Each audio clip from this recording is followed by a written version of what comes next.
ó mà tún kí n káàbọ̀ sínú ìròyìn tòní lágbolé aláyọ̀ lábala lérèfé náà ní ẹwọ́ bí tá a gbà yọjú lójú fèrèsé ìkan lára àwọn báńdíìtì rèé o.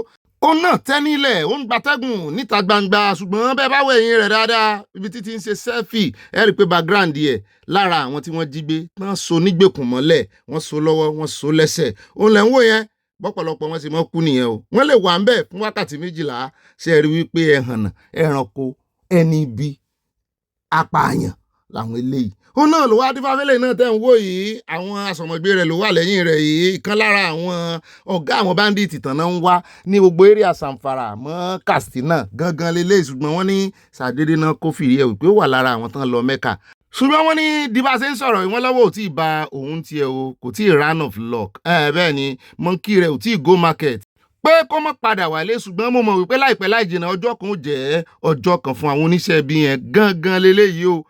ó wá jẹ́ kí n mọ̀ ronú wípé ọ̀pọ̀lọpọ̀ àwọn tí ń lọ Mẹ́kà yìí ó ń jọ bí ẹni wípé wọ́n ń lo opportunity láti kẹran mérò pẹ̀lú iṣẹ́ láabi tán ń ṣe bẹ́ẹ̀ náà ni ìpínlẹ̀ tí wọ́n rán wọn lọ Mẹ́kà yìí wọ́n lé láwọn ò mọ̀ wọ́n wọ́n lé láwọn ò mọ̀rúkọ wọ́n lé láwọn ò mẹ̀bí wọn ó mà ṣe fún Nàìjíríà o ilé ní ó wà mú wáyà lọ́dọ̀ ìkan lára àwọn ọ̀gá tọ́ọ̀gì ní Kano níbi tó ti ń fohùn lẹ̀ níbi tó ti ń pariwo wípé gbogbo ẹni tó bá jẹ́ báńdíìtì tó mọ́ra rẹ̀ ní agbésùmọ̀mí pé tán bá ń lọ bikíbi tán bá ń rìnrìn kúrìn kán mọ́ rìn dé Kano àwọn ò ní gbà àwọn ìṣe tọ́ọ̀gì lásán o ẹ jẹ́ á gbọ́ díẹ̀ ká tó fọ́ ọ̀rọ̀ rẹ̀ sí wẹ́wẹ́ kẹ́ lè mọ̀ wípé ní tá à ń sọ bẹ́ẹ̀ náà ni àfikún àyọkù ń bẹ. To kashe junanmu muke baka ga faɗan daban da muke yi ba tsallake da tsallake kai baka kula ba to ina mai tabbatar maka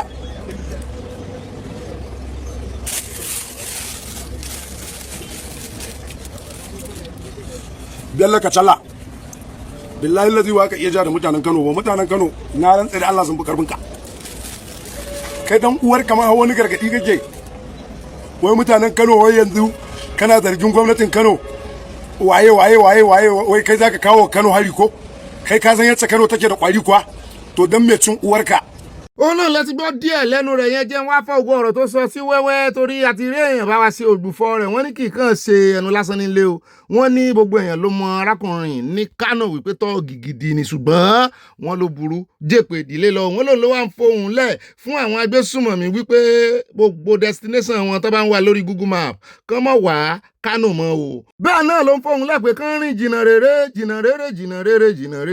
rere sí Kánò orí kọ́lá wa kọ ẹmọ́bìnrin wọn pẹ́ ìrántí orin yẹn ó ní our people rose up to fight Boko Haram and we won wípé kán mọ̀ ṣeré gele adé wọn ó mọ̀ ṣeré gele dé Kánò is not like Katsina is not like Zamfara or Sokoto Kánò dáyàtọ̀ ní gédégbé ní o pé final destination wọn tán bá dé Kánò wọn á fi kú ṣe fàjẹ́ mo ló dáa bẹ́ẹ̀ à ń retí àwọn tiwa náà àwọn tọ́ọ̀gì ilẹ̀ Yorùbá àwọn ọmọ ọ̀rá ìsà gbogbo àwọn agbèrò pátápátá kán jáde gbogbo yín pátápátá la challenge gbogbo ẹ̀yin ọmọ líle pátápátá ẹ̀yin ọmọ ẹlẹ́gbẹ́ òkùnkùn gbogbo ẹ̀yin ọmọ ẹ̀yẹ tẹ́ ẹ mọ́ pariwo àbúrákà yẹ wá bá wa lọ fèsì wọn kẹ́ ẹ tiẹ̀ ọmọ burúkú lọ́jọ́ tiẹ̀ ní kẹ́ ẹ fi ṣe àwọn ti Kánò wọ́n ti bẹ̀rẹ̀ ẹ̀yin náà jáde fohùn lẹ̀ fún wọn ní gidigidi. ọ̀rọ̀ ẹja kún bẹ́ẹ̀ ló wá dífá àbí tá à ń lọ ní ìsinmi ẹja yà lọ́dọ̀ Minister of Youth and Development ó sọ̀rọ̀ kan lẹ́ni náà ló sọ wípé àwọn fẹ́ ṣèǹjẹ aṣọ agùnbánirọ̀ pé àwọn fẹ́ ṣèǹjẹ sàǹkárá tàbí kàn ṣèǹjẹ sí àdìrẹ kó sá ti jẹ́ ti Yorùbá mú ló tiẹ̀ ti dá abẹ́ àti ń retí rẹ̀ nítorí ọ̀gbẹ́ni Burkina Faso yìí Traoré tó jẹ́ olórí ogun wọn bẹ àti pírẹsidẹ̀ntì wọn. gbogbo àwọn adájọ́ wọn gẹ́gẹ́ bá a ṣe gbọ́ àtàwọn lọ́ọ̀yà wọn aṣọ ìbílẹ̀ ni wọ́n ń wọ̀ ṣùgbọ́n ọ̀rọ̀ yìí ti fẹ́ fa wàhálà o ó ti fẹ́ di ọ̀rọ̀ ẹlẹ́yàmẹ̀yẹ já kọ́kọ́ gbọ́ lẹ́nu mínísítà náà ká tó wá lọ sọ́dọ̀ gbogbo àwọn Nàìjíríà á fi very dark man ṣe point of contact. Of this, that's why we're touching the economy. What's the name of Adire? If is Adire, so Adire is being produced in Nigeria. We have it in Ogun, we have in Kwara, we have textile industry. Let's put our money back into the country. Yes, I was asking when are we expecting this reform to kick this year, next year?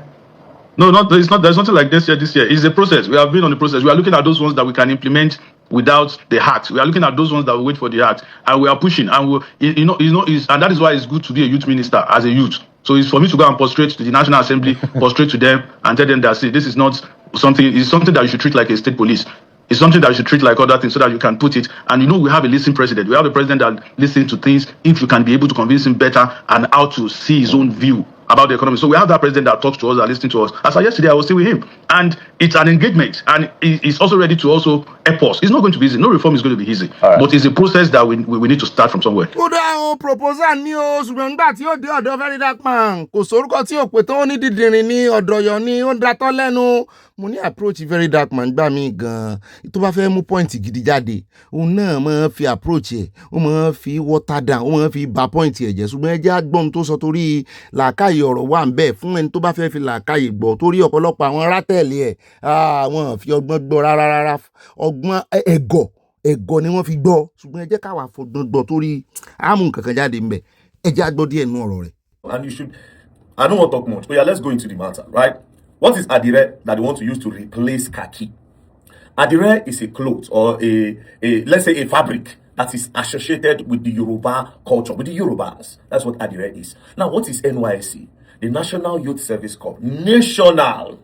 National Youth Service Corps. Because it's not only Yorubas that we have in Nigeria, right? Yoruba is one of the largest ethnic groups. We have over 250 ethnic groups in Nigeria. Yoruba is one of the largest. We are the three largest are Hausa, Igbo, and Yorubas, right? We have Ijo, Kanuri, we have Tiv, we have ó rẹ ó ń gùn mí mọ̀jà aláàgùn jìnnà lórí ọ̀rọ̀ rẹ̀ torí mo fẹ́ kájọ tírìtì ọ̀rọ̀ yìí irú àwọn ọ̀rọ̀ tí mo máa ń láìkì rèé alákọ̀ọ́kọ́ pọ́ìntì tí mo fẹ́ mú jáde ṣé ẹ wá rí báyìí wípé everybody ti di ẹlẹ́yàmẹ̀yà everybody ti di ẹlẹ́yàmẹ̀yà normally bó ṣe yẹ kó jẹ́ náà ni pé ká ní wọ́n Nàìjíríà ni lọ́kàn àwọn èèyàn àti nínú ìṣe wọn àti nírìn wọn àti ní body language wọn kò yẹ kí wọ́n kan tako kínní ó yẹ kán mọ̀ wípé ẹ̀yà kan nínú Nàìjíríà náà ni gbogbo wa náà làjọ ni. ẹ sì rántí Super Eagle ó lásọ kan tán ṣe bẹ́ẹ̀ tó fẹ́ jọ àdìrẹ báyìí ó dàbí ìbá wa ṣàdìrẹ tó sì jẹ́ pé gọ́ọ̀mẹ̀ntì tó wà ń bẹ nísìn wọ́n á nítorí pé ó ti jẹ́ gọ́ọ̀mẹ̀ntì Yorùbá. Point tí mo kọ́kọ́ fẹ́ mú jáde ni wípé kò sí báwọn èèyàn ṣe ń ronú nísìn kódà Very Dark Man tó ń bú ṣeun lẹ́nu jọ́ mẹ́ta yìí wípé ó wà tribalistic kí ló náà ṣe.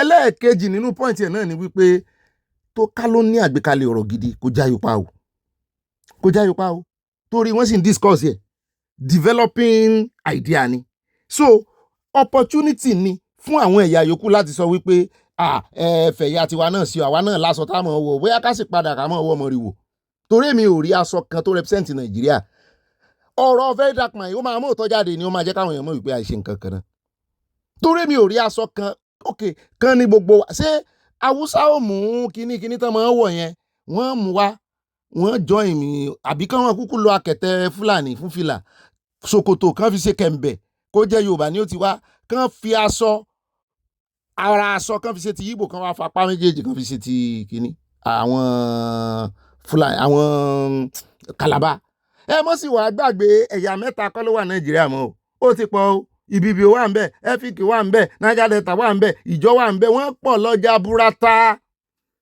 sóhun tí mo fẹ́ mú jáde tó jẹ́ kínú mi dùn fún àwọn olóye fún àwọn ọlọ́gbọ́n àwọn bàbá mi ọmọ mi tó wà lórí ìkànnì náà ni wípé Nàìjíríà ó ti pín yẹlẹyẹlẹ Nàìjíríà ti pín yẹlẹyẹlẹ torí approach tí Very Dark Man ń lò yìí kò lè jẹ́ kó ṣiṣẹ́ mọ́ and it's a beautiful idea kán wá bí wípé aṣọ wo ni kán máa lò kò wá lè propose nígbà tó máa fi parí fídíò èébú ló bù kanlẹ̀ ìwọ kan dárúkọ aṣọ kan sítorí wípé ẹ̀yà ti wá pọ̀ ní ìsìn kán sì máa lo aṣọ English lọ aṣọ English ni kán máa lò àwọn Nàìjíríà wọn mọ tí ń ṣe wọn mọ tán fẹ́ o Ọlọ́run ọba mọ̀ tí ì bá ṣe wípé wọ́n ti buwọ́ lu ti wípé kán má fi olórí ogun ṣe kinní wọn mọ́ ká ní wọ́n ń propose ẹ̀ báyìí ni wípé kán má fi olórí ogun mọ́ tírèènì wọn mọ́ pé civilian làwà àwọn ọmọ Nàìjíríà ò bá tún mọ̀ gbà bí ẹni gbàgbọ́ ọtí ni.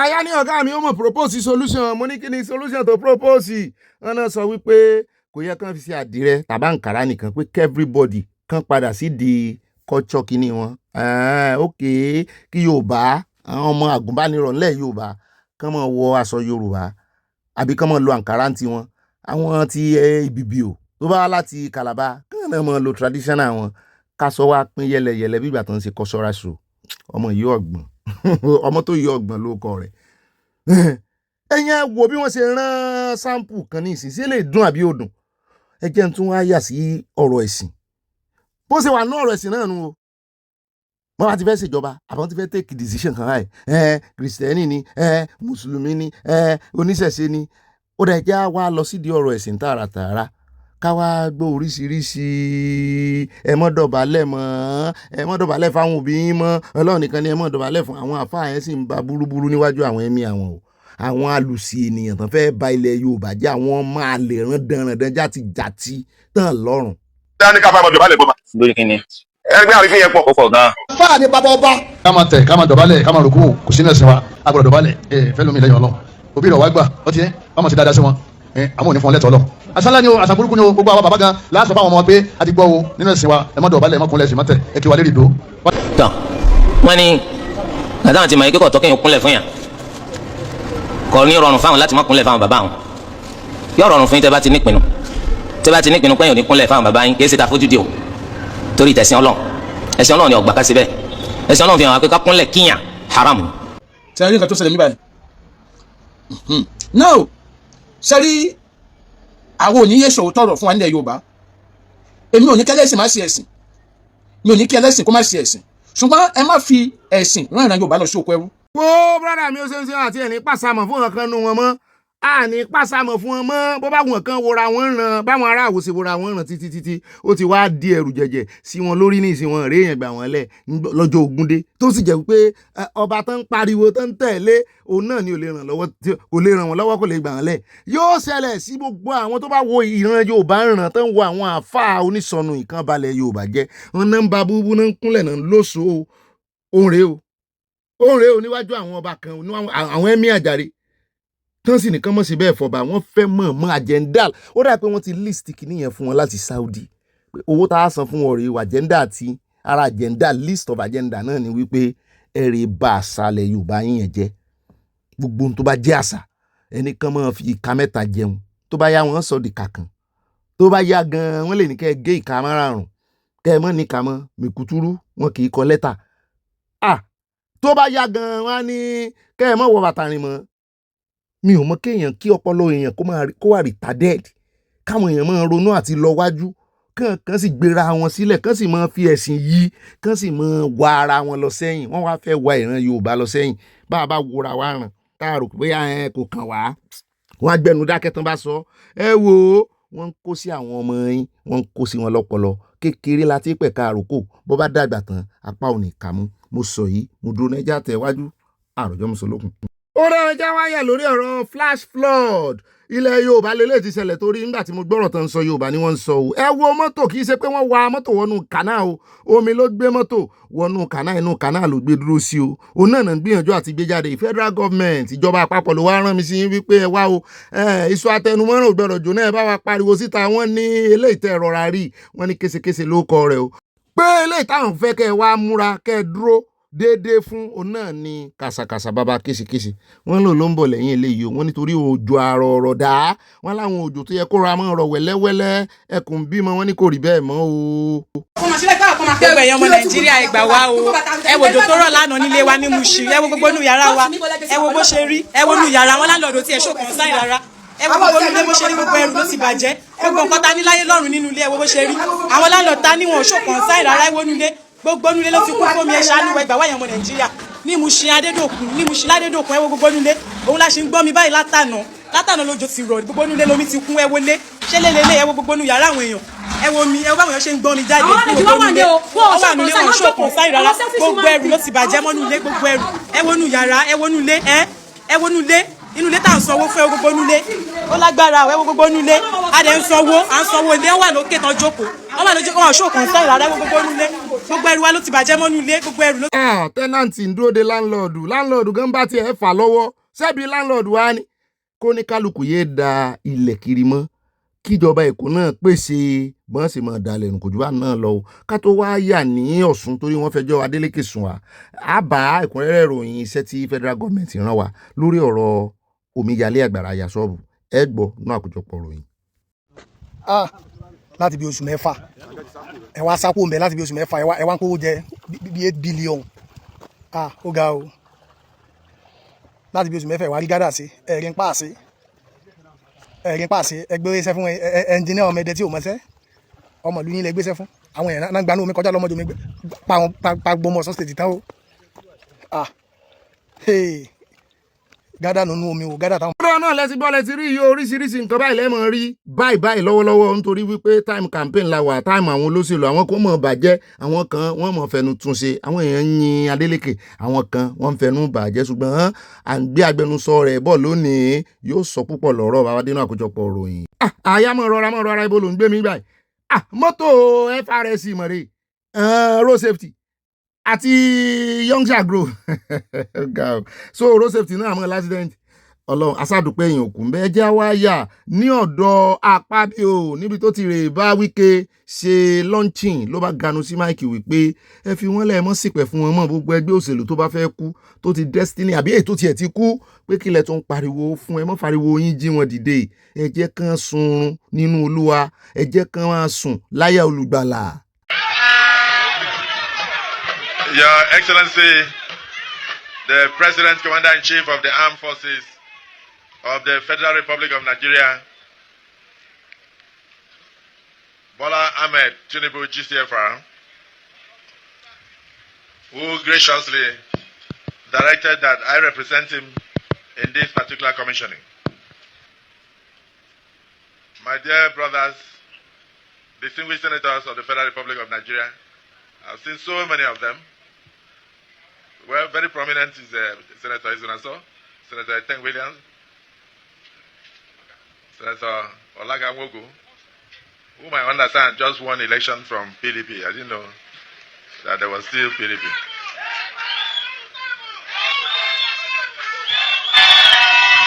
Senator Howard, I'm sure it's somewhere, and so many other distinguished senators, members of the working committee of the people of the APC. We can stop confusing us. If a party has died, allow it to die.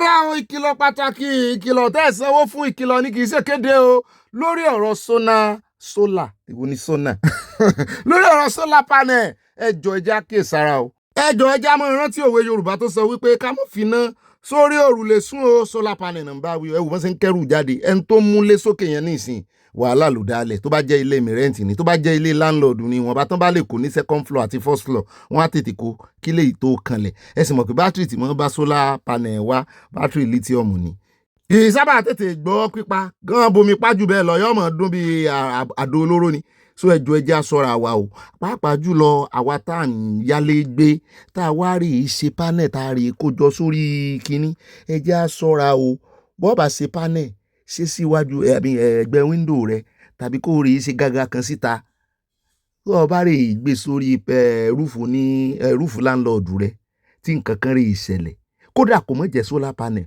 wọ́n ní ìwọ ni o ìwọ lójúlé o àní ìjólé ilé iná ò ní kọrin délé wa o iná tó sì dùn pa jù bóyá iná ìsàlẹ̀ iná òkè panápaná ni ọ̀pá ọjà kò ń bẹ̀ sàdédé náà la rí àwọn kan tán kógi dání tán taná sí lórí munisan wọ́n fẹ́ rè sí Olympics ni ṣé Nàìjíríà ló fẹ́ Olympic ni wọ́n ní rárá wọ́n ní àwọn àjọ NDLEA ní wípé àwọn oògùn olóró náà rè dáná sí mu ni láyé global warming sáwọn èèyàn mọ̀ tún mọ̀ global warming ni ìtì burúkú yẹn kó bá wa ń lo èbó ẹ̀yin ará Nàìjíríà àtàrà Áfíríkà ṣé àmọ̀ tún mọ̀ global warming ni wọ́n ní kò dọ̀dọ̀ àwọn òjò tó ń rọ̀ igan mo ní global warming lòjò yẹn náà o ara tó fà á nìyẹn o táìmù tó yẹ kí gbogbo ẹ̀ sì mọ́ tutù kó mọ́ ti gbóná jù ìyẹn fi gbogbo ara gbóná táìmù tó yẹ kó sì ra mọ́ lọ́wọ́rọ́ kójò mọ́ rọ̀ àrọ̀ jù òun náà ní rọ̀ àrọ̀ jù yìí o global warming ni o wà lára tí ń ṣe yín o àti wípé bẹ́ẹ̀ sì wá juná sí kinní ní ìsìn ṣé gbogbo àwọn tó bá wà ládùúgbò bíi àti gbogbo àwọn tó wà lẹ́nvirons ṣé wọ́n ní high ṣé wọ́n ní kàn mọ́ high ṣeré tán mọ́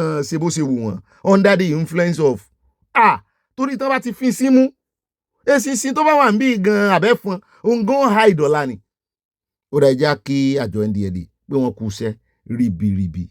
àyà sọ ọmọ iye tó worth 3.9 billion naira ní gbogbo oògùn olóró tó ń jó dànù yìí cannabis wà ń bẹ̀ oní white lúbúlúbú wà ń bẹ̀ àwọn kí náà mọ̀ pé àwọn eléyìí náà kò dín nǹkan gbogbo ẹ̀ náà kó pọ̀ tramadol gbogbo ẹ̀ náà jó dànù ó dẹ̀ ẹkúṣẹ́ o ẹkúṣẹ́ ribiribi ó dẹ̀ já tẹ̀wájú àròjọ mùsùlùkùn. ẹ jẹ́ wá sáré fẹlẹ́ ìtọ́ yín lẹ́nu wò ká fún yín lọ́pdẹ̀tì lórí ti South Africa. ìkan lára àwọn tán ní factory ní South Africa rèé tí wọ́n ń bẹ̀bẹ̀ wípé àwọn ò rí àwọn workers mọ́ o, gbogbo ẹni tí ó bá fẹ́ ṣiṣẹ́ vacancy ti wà o. mo láwọn ọmọ yín mo ní wọ́n ń ṣe protest lọ́wọ́ wọ́n bá ṣe protest tán wọ́n á wá gbàṣẹ́ ẹ̀yin ọ̀lẹ afàjò. On bags, on t-shirts, on basically everything. And then we've got our jersey machine that produces high quality jerseys from pullovers to a full jersey. We've got our embroidery machine. ọ̀rẹ́ o tẹ́ bá tún wá ń gbé ọmọ gbèsè àárá rẹ kọjá mọ́sálásí wọn ni wọ́n lọ sí àárín àwọn funfun tó wà ní South Africa white community àyẹn di ẹrù ìbọn dání ni o. wọn bí aláya àwọn dá gbogbo garagara tán ṣe fáwọn dúdú wọn ni wọn tó bẹ ń sìn kán dé orí ilẹ̀ àwọn white. mo ní tẹ́lẹ̀ nǹkan àwọn èèyàn ò gbàgọ̀ jẹ́ ẹ yá kó lọ́dọ̀ wọn. bàbá dénú àkójọpọ̀ ìròyìn á fún yín ní full update lórí ọ̀rọ̀ South Africa. bẹ́ẹ̀ náà ni à ń gbé sẹ́ni tó sí ọmọlẹ̀ bọ̀ ó ní pátápátá láàfọ́jú kùnàkùnà làdẹ́tẹ̀ ojú àfọ̀ọ̀fọ̀ tán ìjà ní dálẹ̀ kí federal government dìde náà youth náà bá ní àwọn fún federal South Africa. ǹjẹ́ ìsí 30 days náà fún wọn yẹn ẹ ṣáàjà àdénú àkójọpọ̀ ọ̀rọ̀ yẹn ẹ bá ń bẹ̀ ń digbí. If Africa unity want to scatter, it should scatter. Wèrè laughing wo wèrè. We cure madness by being mad too. My own form of madness is it is time Nigeria reports the South African government. There is complicity by the South African government, and I keep saying this thing. I disagree with those saying the South African government has got nothing to do with it. Was there no South African king mentioned in all of this? Yes. Why has the South African government not arrested the leaders of this protest? I said we should keep quiet. By now, we should be dragging South Africa as a nation to the ICJ or the ICC or whatever is international institution. The South African government is complicit. The blood of one man's the Big Joe. Yes. It's on the South African government. Yes. Why can't they bring out the killers? So let's stop deceiving as a we're laughing worry. I don't believe in violence, but by now Nigeria should be taking standard measures against South Africa. Enough of the talking. Is it today we've been talking? Ordinary some what's it called, white people that went to lobby and wrote message to Trump in South Africa, that Trump started bringing them out of South Africa. See the way Ramaphosa had to go to America and be putting his hands there, and Trump was lashing him with a lot of fake news, and he was doing that, and he was doing his head like this, he was shaking like jelly. Were we not there? As Ramaphosa, why has he not come to Nigeria to talk to us? We're laughing, we're enough of all this rubbish. ó rẹ o ẹjẹ wá sáré dé ọ̀dọ̀ arákùnrin yìí o ìtẹ́kù ló wà o wọ́n ní ibi tí ìyàwó rẹ̀ kú sí tó sin ìyàwó rẹ̀ sí ló bá mẹ́gbàá dání pé lìlẹ́lì jẹ́ ní abẹ̀lọ́wọ́ ẹ̀ wọ́n na ségesège sí òkú ìlàràmù ni sọmọ na òkú ní olóhùn ọ̀nà kí ló sí ọ ṣé ìṣe pé o ti yà láǹgànà ṣé ìṣe pé òfin èéfín ibi tán ti lọ jó oògùn olóró ṣé ìṣe pé òfin sí mú ní rárá.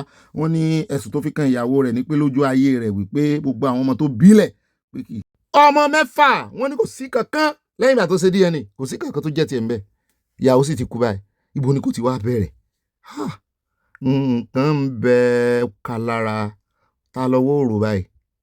ẹ̀yin abiyamọ ẹjọ́ wa bá ń dá sọ̀rọ̀ yìí ẹ fi ẹni tí ń na òkú lẹ̀ kọ́mọ́ ti ilé ti fún jù kọ́lọ́n ṣàjẹ́ òbí mọ̀ mí ẹjẹ́ wa dọ́dọ̀ arábìnrin ọmọ tẹ̀ ń wò yìí ló ní kábò ń dá sọ̀rọ̀ yìí ó ní ọ̀rẹ́ ẹ̀ ń kan ló gbé ọmọ lẹ̀ pé òun ò lè tọ́jú ọmọ òun kọ́ ló ń bá a bí fúnra rẹ̀ ló bí o láti ọmọ oṣù méjì ó sì ti rìn lọ ó ti sán lọ òun ò gbúrò rẹ̀ mọ́ ọmọ ti wá tó ọdún 8 mo wàá rò pé orí lórí status yẹ pé sọmọ òun rè òun ó sì rè bí pé ọmọ tó ń gbé lẹ̀ fún ọlọ́jọ́ sídà ó wá ń bi yín pé ṣé kò ń gbé ọmọ lẹ̀ ó tiẹ̀ lóhùn ó lóhùn ò ní gbé lẹ̀ ni ó láwọn èèyàn wá ń bòun pé kò ń gbọ́mọ lọ́mọ lẹ̀ sóhun ló ń bí ní ẹ bá ń dá sí. From when he was 3 months old until now that he's 8 years. Trust me, nothing prepared me to make this video. Nothing prepared me to stand on the camera and explain things like this. I'm not even more of someone who talks, to the camera, to people. Like, I don't really do it. This should be my first time, facing the camera and speaking to you all. It was around 2018. Yeah, 2018.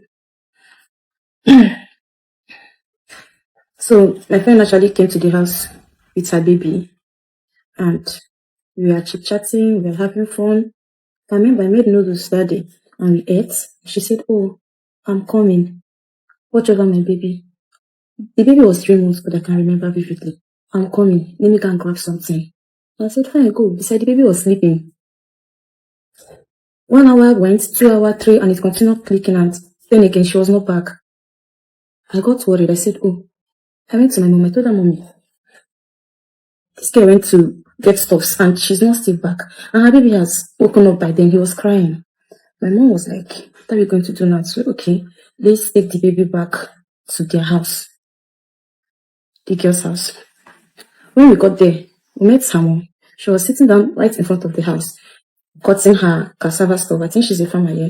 And she was like, whose child is that? I told her, oh, your baby, your grandson. She said, oh, that where did that one left the child and went to? And that, hope we are not coming to drop this baby with her, that she don't have the strength to carry any child. We should carry the baby and go. And my mom was like, but that is your grandson. I mean, if your daughter is not around, you should be able to take care of him. And the lady said, no, that we should carry the baby and go back. That whenever she comes back from where she went to, or whenever she comes back, that she's going to come for her child, that she does not have time for that.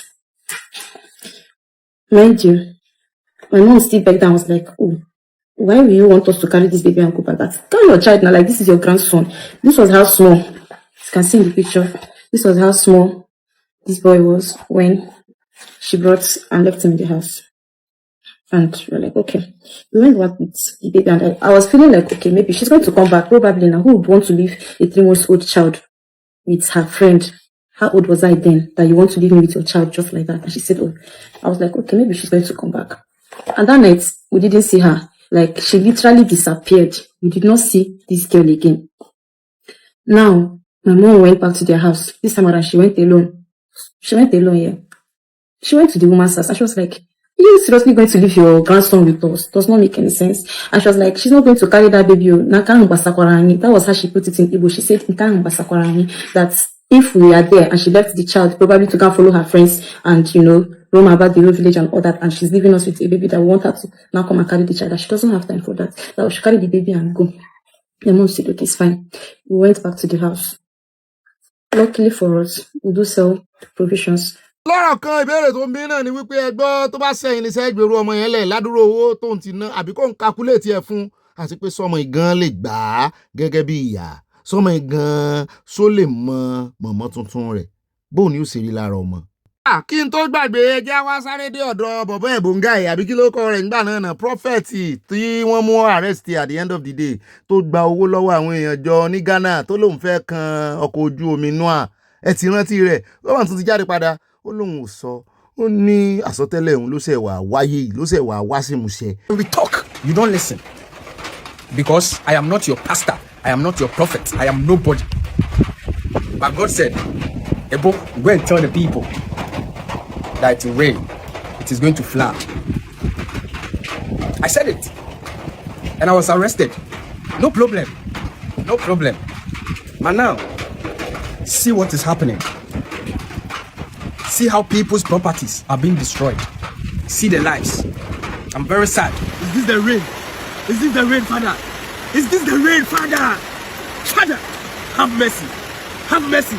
Dr. Mati, over to you, please. Can somebody quickly open to the book of Genesis? Of course. Genesis. I got Book you, of Genesis, chapter 9, Yes. verse 9. Yes. Please, what does it say? Genesis. Genesis. What does it say, Dr. Mati, please? Okay. No, I'm getting I want Dr. Genesis. Put it.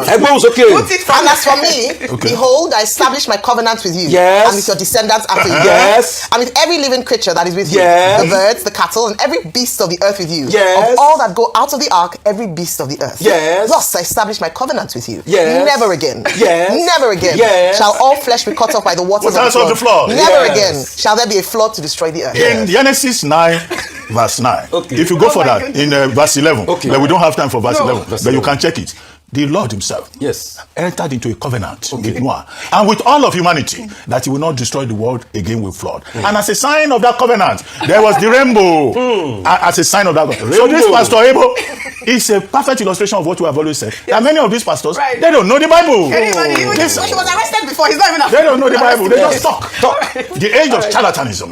That is where we have found ourselves. ṣùgbọ́n Dr. Abati kò sọ pé gbogbo ayé ni òun ṣe ọkọ̀ Noah fún o àwọn ti Ghana ni o àwọn èèyàn mọ̀ wá láti orílẹ̀-èdè míì náà ọ̀pọ̀lọpọ̀ ò ní ka bíbélì wọn ẹ ṣé Dr. Abati you are on point.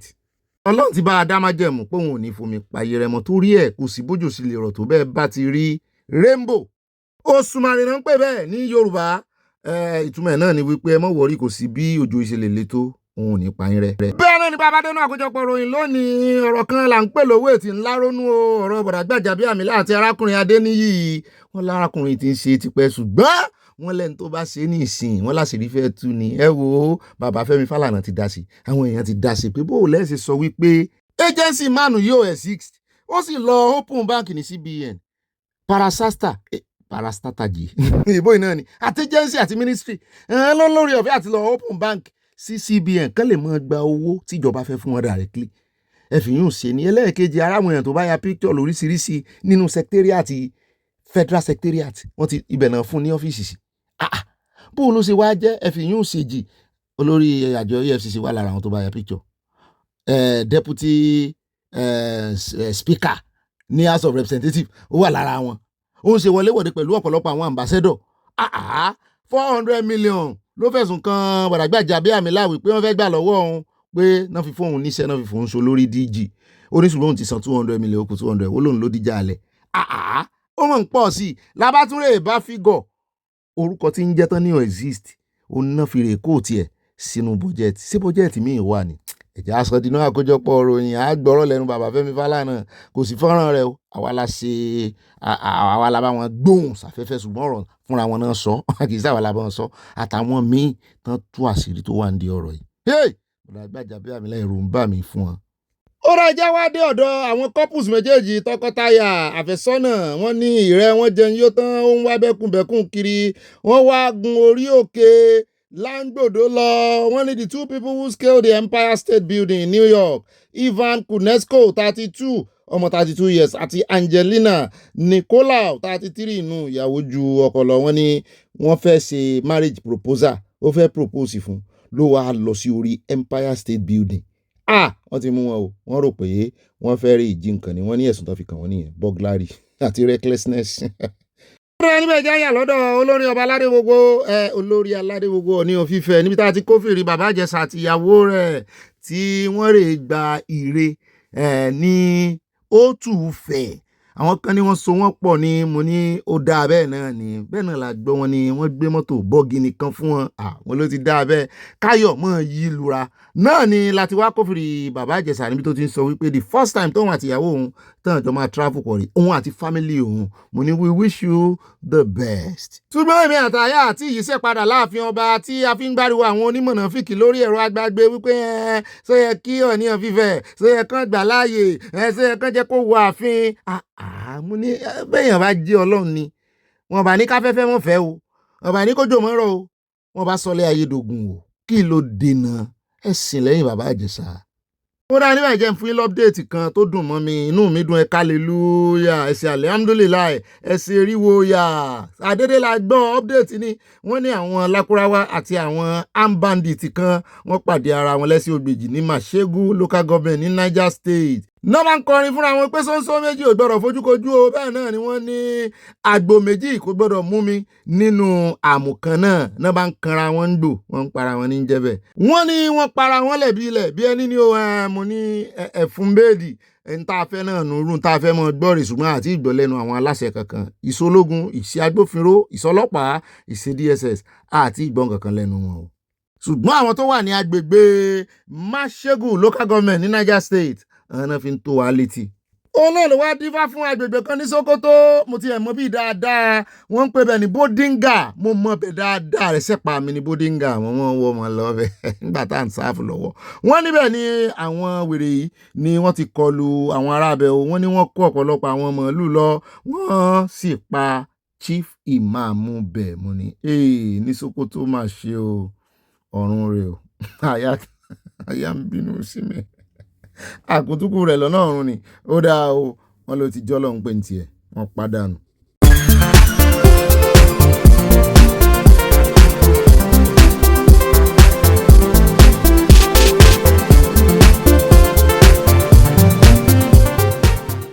bó bá lówó lọ́wọ́ wá lọ́rẹ́ púpọ̀ o bó bá rí jájẹ wá lọ́rẹ́ púpọ̀ bá jòwòde bá yọlúde ọ̀rẹ́ àṣà lọ wọn láwọn ò mọ ẹ mọ́.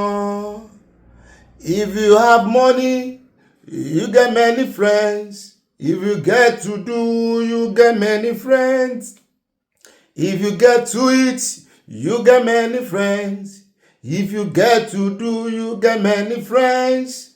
When trouble comes, when trial comes, they will run away, say they don't know you again. They will deny you, they don't know you again. They will deny you, they don't know you again. They will run away, wọn láwọn ò mọ̀ ẹ́ mọ́. They will deny you, they don't know you again. Ọ̀rẹ́ á sá lọ, àláwọn ò mọ̀ ẹ́ mọ́. They will deny you, they don't know you again, yo. They will deny you, they don't know you again. Bó bá lówó lọ́wọ́, wá lọ́rẹ́ púpọ̀ o. Bó bá rí jájẹ, wá lọ́rẹ́ púpọ̀. Bí wàhálà dé, bí yọnu dé, ọ̀rẹ́ á sá lọ, àláwọn ò mọ̀ ẹ́ mọ́. If you get money, yeah, you get many friends. If you were to do, you get many friends. When trouble comes, when trial comes, they will run away, say they don't know you again.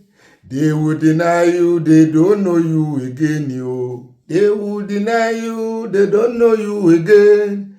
They will run away, say they don't know you again. They will deny you, say they don't know you again. They will run away, say they don't know you again. They will deny you, they don't know you again. They will run away, they don't know you again. They will deny you, they don't know you again. They will deny you, they don't know you again, yo. They will deny you, they don't know you again. Ọ̀rẹ́ á sá lọ, àlóhùn ò mọ̀ ẹ́ mọ́. Ọwọ́ epo lọ́mọ aráyé ń bá ní ńlá, àìbáni ńlá tẹ̀jẹ̀. Bàbá Orlando ló fi kọrin onímọ̀ ní kí n wá fi rìn gìnìgìnì nínú ètò lónìí o. Báyìí ṣe rínú o, bá ṣe ń joyè lọ́jà ìdẹ o. Nítorí wípé ẹsẹ̀ gìrìgìrì nílé àńjọ̀fẹ́ kú a ò rí èèyàn kankan. Ọ̀rẹ́ mi kan ló sọ experience ẹ̀ fún mi pé òun rántí ìgbà tó ní owó lọ́wọ́ tó ní láárí, mo ní ọlọ́mọdé ń bá wọn pàtàn bẹ́ẹ̀. Ó ní tó ń ti débò òun, ó ní ṣùgbọ́n òun ò tí ì lose faith. Ó ní òun ó padà bọ̀ sípò. Lóòótọ́ bá ṣe ń sọ̀rọ̀ lónìí ó ti padà bọ̀ sípò, ṣùgbọ́n ó learn the hard way. Nítorí nígbà tó ní lọ́wọ́ yanfun ó bùjẹ́ budanu fún gbogbo ọ̀rẹ́, gbogbo iye kan. Ẹni tí ò mọ̀ rí gan ó jẹ́ ń bẹ̀, wọ́n gbẹnu sí i. Ṣùgbọ́n nígbà tí gbogbo ẹ̀ tó sáfẹ́rẹ́ tó kù díẹ̀ káàtó, gbogbo àwọn tọ́jọ́ máa ń ṣe fàájì, tọ́jọ́ máa ń fa òtòrò náà, máa ń fa àwọn kìíní yẹn. Gbogbo àwọn tọ́jọ́ máa ń ṣe fàájì, tọ́jọ́ máa ń fa, wọ́n sì pera wọn jọ, wọ́n sì ṣe fàájì, wọ́n ní dá sí. Wọ́n á máa fi ògógóró lásán lọ. Bòyá torí ẹ̀ pé tó náà sì kìdí ẹ̀ wọ́n bá tọ́lọ́ ń fi ìdàkejì ilé ayé hàn. Tọ́lọ́ ń wá dá ọ̀pọ̀lọpọ̀ èèyàn wọ́n ní second chance yẹn. Òun ní second chance yẹn torí ẹ̀ ló jẹ́ ń kọ orin. Òun wá ní second chance, ó ń dúpẹ́ lọ́wọ́ Ọlọ́ndọ̀là, ó wá ya òun ní ìsìn akagọ̀ mo ní mọ̀ ya òun bá díjú kẹ́ni burúkú kọjá àtẹ́ni rí ó fi kọjá ní mọ́. Ó ní ọ̀rẹ́ jẹ́ kó ń ya òun, ó wá ya òun gan-an ní ìsìn tí ò bá mọ̀ rí tẹ́lẹ̀ yóò ní abọ́ òlè yẹn ṣe wà báyìí tó wá ya òun. Mo ní experience ni, kì í sọ̀rọ̀ àwọn, ṣùgbọ́n òun náà ti wá ń dẹ̀lẹ́ díẹ̀díẹ̀ báyìí o, nítorí wípé òun náà rí pé nínú ṣíṣe fún èèyàn ní rèmí ti máa ń wà. Torí tó o bá ṣe ọwọ́ báyìí, tó o bá ro experience, ó gbọ́n tí Yorùbá sọ ni wọ́n ní bí ọdẹ bá rò sẹ́rò yà bó bá pẹran kò ní fẹ́yàn jẹ́. Ṣùgbọ́n ó kàn ṣe níwọ̀ntúnwọ̀nsì ni. Tó ti yọ báwọn, ó lóun ti gbọ́ ń kẹ́kọ̀ọ́ lọ́wọ́lọ́wọ́ báyìí. Gbogbo tẹ́ bá sọ fún báyìí tí rẹ̀ ó nà báyìí ní ó gbọ́ràn ní ìsìn, kì í gbọ́ràn tẹ́lẹ̀. Ṣùgbọ́n ní ìsìn ó ti gbọ́ràn. Ó rí bàbá Orlando ní mo fi kí n káàbọ̀ lónìí, kọ́lọ̀ mọ́jà padà sẹ́yìn o, iwájú lọ́pọ̀ ẹbí ti ń ré sí o. Lágbára Ọlọ́run àní mọ̀yà àní fasọ̀yà bora. Ẹ̀kọ́ púpọ̀ wà nínú orin àwọn legend wa gan ni. Torí ọ̀pọ̀ tí àwọn ọ̀rẹ́ sá fún báyìí ó dá wà ní. Ìmí ìkú, ìmí ìrònú ti pa, ìmí kò yé bọ́. Ọ̀pọ̀lọpọ̀ kọ́ ni Ọlọ́run fún ní grace second chance. Ìwọ tó níjọ ọmọ fi tàfàlà ó dáwọ́ ilé mo fi kí yín káàbọ̀ nínú ìròyìn tí ò ní mo kí yín tẹ̀sán mo kí yín tológun. Lónìí ọjọ́ kejì nínú oṣù kejì ọdún 2026, ọlọ́jọ́ ń kájọ́ o, ẹ̀dá òfúra o, aago tẹ̀sí rí yẹn ń ka wákàtí, ń ka ìṣẹ́jú kò dúró dé èèyàn kankan. wọ́n ní àìtètè jí inú ọ̀tá ń dùn ọwájí tán inú ń bí bàbá wọn ibà àìtètè jí náà rèé o àti wájí sáyé báyìí ó inú ń bí bàbá wọn kò sí nǹkan tó ṣe á o ọlọ́run bá wa sọ̀rọ̀ lọ́wọ́ ní ibà rìn gírígírí tí kúmi àti kúrin gírígírí ibà pàpà parada àyà parada ọ̀gá rẹ̀ parada ọ̀dà ìyanu Abala comment section abẹ́lẹ̀ yẹn lólùfẹ́ wa èmi náà ni mò ń jẹ́ ibà pa kọ́kọ́ àwọn òpèké ọkọ̀ àwọn 316 ẹ̀ lè pè mí ní ibà confam ẹ̀kọ́ tó sẹ́ndì ẹ̀ mọ́mọ́ sẹ́ndì ròyìn fún gànà o wọ́n bá ti wá pín dọ́dọ̀ rẹ̀ wọ́n yẹ̀wò dáadáa confam ẹ̀ verify ẹ̀ bọ́n bá ti wá rí pé o mẹ́hẹ̀ ojú agbágbé ojú kámẹ́rà tó ti mẹ́hẹ̀ ibẹ̀ náà ni ó padà sí o mọ́rẹ̀ ṣàtúnṣe ń bò ń kẹ́lẹ́ o ojú agbágbé ibi tó ti ṣe mistake lójú ọ̀gbagadè náà ni kò ti wá ṣàtúnṣe èmi náà ni mò ń jẹ́ ibà àlẹ̀jẹ́lì ibà reportedly gbogbo tẹ́ ẹ bá gbọ́ lórí ìkànnì kí ni àlẹ̀jẹ́lì reportedly ni o bẹ́ẹ̀ náà ni ẹ lè pè mí ní ibà gbé wọn débẹ̀ ibà èèbó yìí náà ni ibà ìbọ̀bọ̀ kí bọ̀bọ̀ èèbó fẹ́ kàn lé èmi náà ni mò ń jẹ́ ibà Yorùbá ni originality wa èèbó ni fanakula lórí ìkànnì yìí ẹ lè pè mí ní ibà yape ibà fayọ̀pọ̀tì ibà confam ẹ̀kọ́ tó sẹ́ndì ẹ̀ èmi náà ni mò ń jẹ́ ibà wálẹ̀jìn ibà sẹ́lálàyé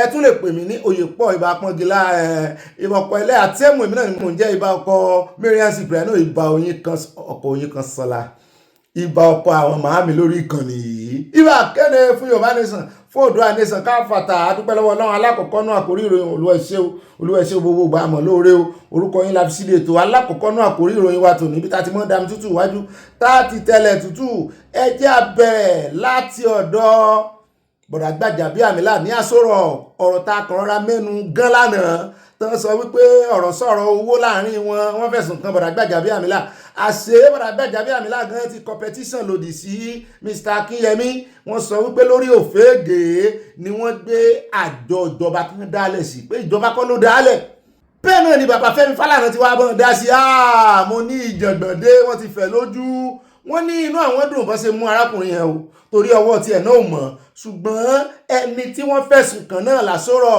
wọ́n ní ẹ sílẹ̀ fún ilé ẹjọ́ ẹ sílẹ̀ fún àjọ ọ̀tẹlẹ̀múyẹ́ àti EFCC so náà ní immunity ni mo ní síbọ̀dà Gbajabiamila lẹ́ni kan wá petition alágbára nínú àwọn alágbára lókè lọ́hùn wọ́n ní kò sí ẹni tó lágbára jòfin lọ wọ́n ní kan petition àwọn náà kàn jọ̀wọ́ ara wọn náà fún probe mo ní àwọn náà mọ̀ gbé èèyàn lọ sí ọ̀dọ̀ ọ̀tẹlẹ̀múyẹ́ àti EFCC wọ́n ní kò ní tó fi ń ṣèyàn gbé kan náà jọ̀wọ́ ara wọn wípé bá ṣe máa ṣe nìyẹn o làwọn èèyàn wá jókòó ti ọ̀rọ̀ yìí wọ́n ní tó bá jẹ́ pé lóòótọ́ lárákùnrin ó dá sí iṣẹ́ yìí ni bó wá ní gbogbo ẹ̀sùn tẹ́ fi kàn impersonation ni o ó ṣe kinní kan ni o ó fraud ni o ó lọ́ndà owó ni o ẹ̀ka àjọba tí ò sí tí ò exist kò exist lóòótọ́ wọ́n wá dé CAC kò sí tó ń jẹ́ bẹ́ẹ̀ ṣùgbọ́n bó wá ní owó yẹn ṣe wọnú bọ́jẹ́ẹ̀tì torúkọ ẹ̀ sì wà ń bẹ́ẹ̀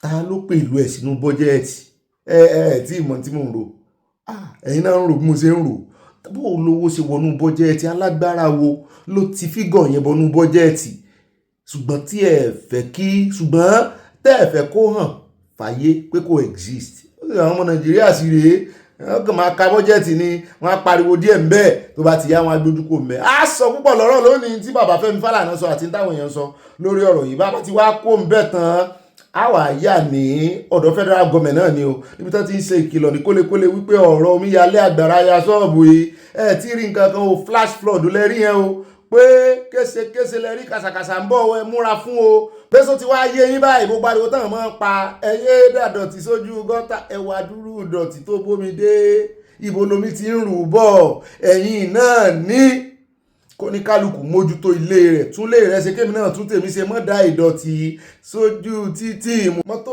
lọ́màgán mọ́tò ìdọ̀tí oore ọ̀fẹ́ bá wà láti dá lẹ́nu tó sì rọrùn fáwọn èèyàn kò ní èmi ò gbé sí àwọn tí ń dàdọ̀tí sójú títì tàbí sí ojú gọ́tà n ò gbé sí wọn lẹ́yìn o ẹ wò bọ́ sí lé ìdọ̀tí ilẹ̀ láàrin títì ní jẹta àbí jẹrin la mú wa tá a mọ̀ pé òjò ń bọ̀ gbogbo ohun tó bá kọ́rẹ́ǹtì ni mo fi ń rìn gbogbo ohun tó bá gbé gbogbo ohun tó bá lọ́nà ni ó gbé ìmọ̀ gbé nǹkan tiẹ̀ ni tó bá sì wà á rọ̀ débi pé ó wá kún àkúnwọ́sílẹ̀ ó tún borí tó borí ilé ó lè wo ilé yẹn á dissolve omi ní agbára ẹ̀mí kan lẹ rí yẹn tí ń wọ́ lọ yẹn nǹkan rìn nǹkan wọ́ lọ àwọn àmọ́ ní kò sẹ́mi lára rẹ̀ mí wo ni ò sí lára omi ẹ lọ sídìí omi òkun kẹ́ ẹ jókòó 30 minutes ẹ mọ̀ ronú ni pé kí ni ń hó omi kò sì gbóná.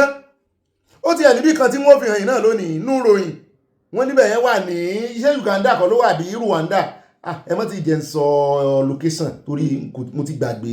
Ṣùgbọ́n wọ́n bá dé inú ròyìn wọ́n fi hàn yín omi ń hó wọ́n sì ń kó ẹyin lọ ọbẹ̀ wọn kì í ṣe rọ́ o wọ́n gbé stove lọ o wọ́n tán náà gáàsì sí o ẹ̀ tí gbọ́ bẹ́ẹ̀ rí ó yẹ ká ṣeré débẹ̀. À ń bọ̀ àmú yín débẹ̀ gbọ́n tí ìjọba ń sọ o pé ẹ palẹ̀ mọ́ o ẹ̀kún mi ń bọ̀ o bàbá tí wàá kó ń bẹ̀ tán àwọn àyà ní ọ̀dọ̀ iléeṣẹ́ ọlọ́pàá níbi tá a ti gbọ́ tán sọ wípé ọwọ́ bá àwọn kan ní Nasarawa o wọ́n ní syndicate àwọn ajínigbé wọ́n ní ibùbá wọn gangan àti ibi tán kó nǹkan ogun sí àtàwọn tán jí gbé wọ́n náà káwọn mọ́ bẹ̀ báyìí ni àwọn náà ń da Nasarawa àti FCT láàmú bẹ́ẹ̀ náà ni mo yọ gbọ́ lẹ́nu CP wọn ní CP kọ́ wọ́n ti kọjá CP báyìí o wọ́n ti ní promotion o nìkan náà àwọn DIG àbí assistant inspector general náà jẹ́ ní ìsìn àwọn ni former commissioner lẹ́kọ̀ọ́ tẹ́lẹ̀ ṣùgbọ́n jurisdiction èkó náà sì wà o ṣùgbọ́n igbákejì IG lókè ni wọ́n báyìí wọ́n wá sọ fún wa wípé 80 people náà kó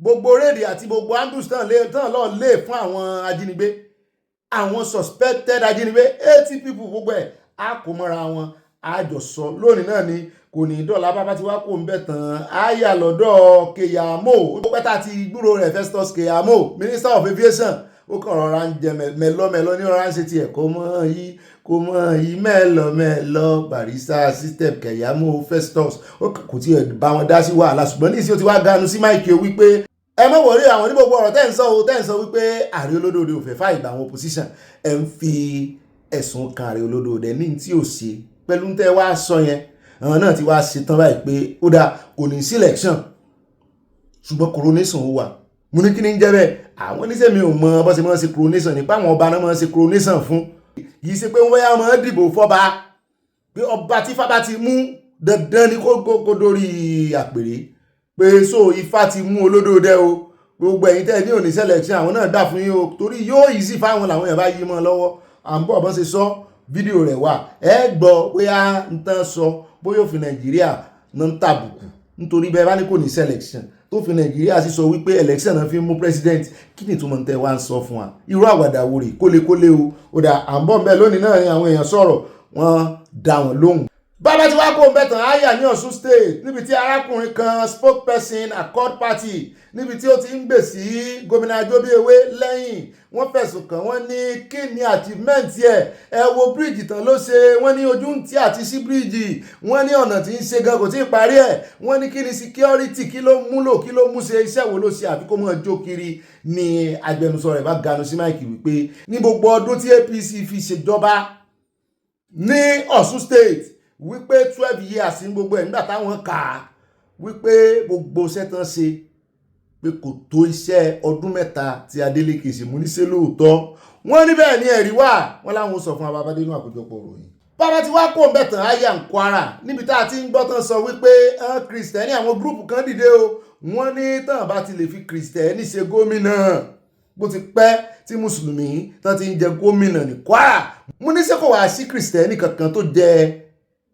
kìíní rí ṣé minority kan náà mọ̀ pé yín ní Kwara wọ́n ní àwọn fẹ́ gba ẹ̀tọ́ àwọn àbọ̀ ń bẹ̀ lónìí náà ni kò ní dọ́là bàbá tí wàá kó ń bẹ̀ tán mo mọ̀ rí àlẹ́ mọ́ kan ni mo ti fún àyà pé kó bá ń confirm ẹ̀ ṣùgbọ́n àlẹ́mọ́ yẹn ṣe mí ń kàyéfì wọ́n ní ààrẹ olódòdẹ ń gbìmọ̀ nǹkankan nípa ìjọba ẹlẹ́kùnjẹkùn bẹ́ẹ̀ náà ni mo rí New State bí tán pé àwọn ẹlẹ́kùnjẹkùn sí méje àbí mẹ́fà ní gbogbo wọn ṣùgbọ́n subnational méje yẹn ìjọba ìpínlẹ̀ méje state méje ló wà nù ìsọ̀rí mẹ́fẹ̀ẹ̀fà mo bá wá Kwara títí mi ò bá rí Kwara lábẹ́ ìsọ̀rí North Central ni mo ti ń wá láyé bàtà mi lólobó ní ọ̀gá mi ò nù lábẹ́ ìsọ̀rí wo ló ti rí ó ní South West sọ́fẹ́ dá Ìlọrin padà sí South West ni wọ́n mọ̀ ti pè ló kọ́ mi kíní kan ọ̀yà kan náà pè wọ́n ní ṣe ìyàwó Ṣàngó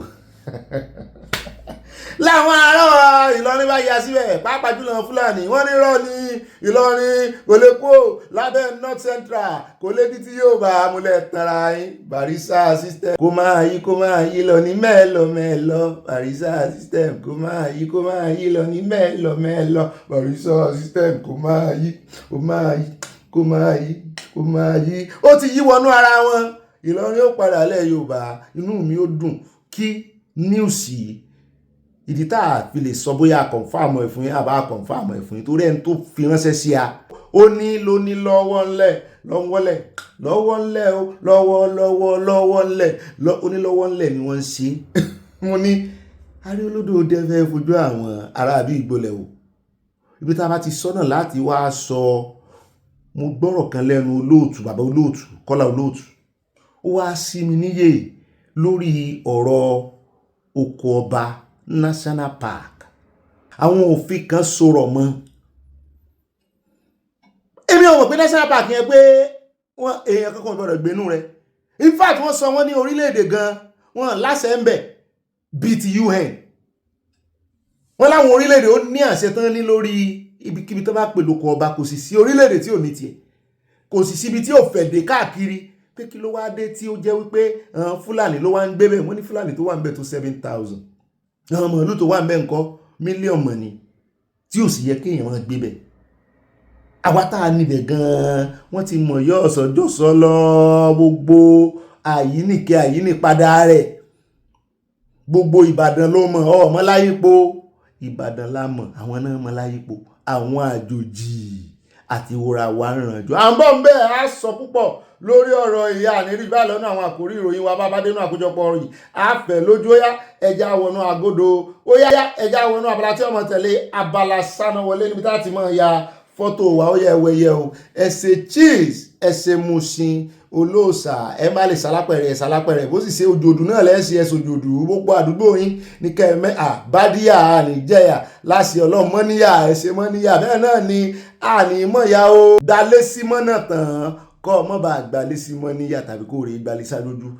No space for Sharia in Yorùbá land, no space for agbésùmọ̀mí tàbí bandit nílẹ̀ Yorùbá, no space for jàgídíjàgan alákatakítí mọ̀nàfíkì ìmọ̀ líle, no space for blasphemy law in Yorùbá land. Ẹ̀sìn cheese mushai ẹ̀sìn ọlọ́sà sínú àfi ti pè kí n tó pè pàkà.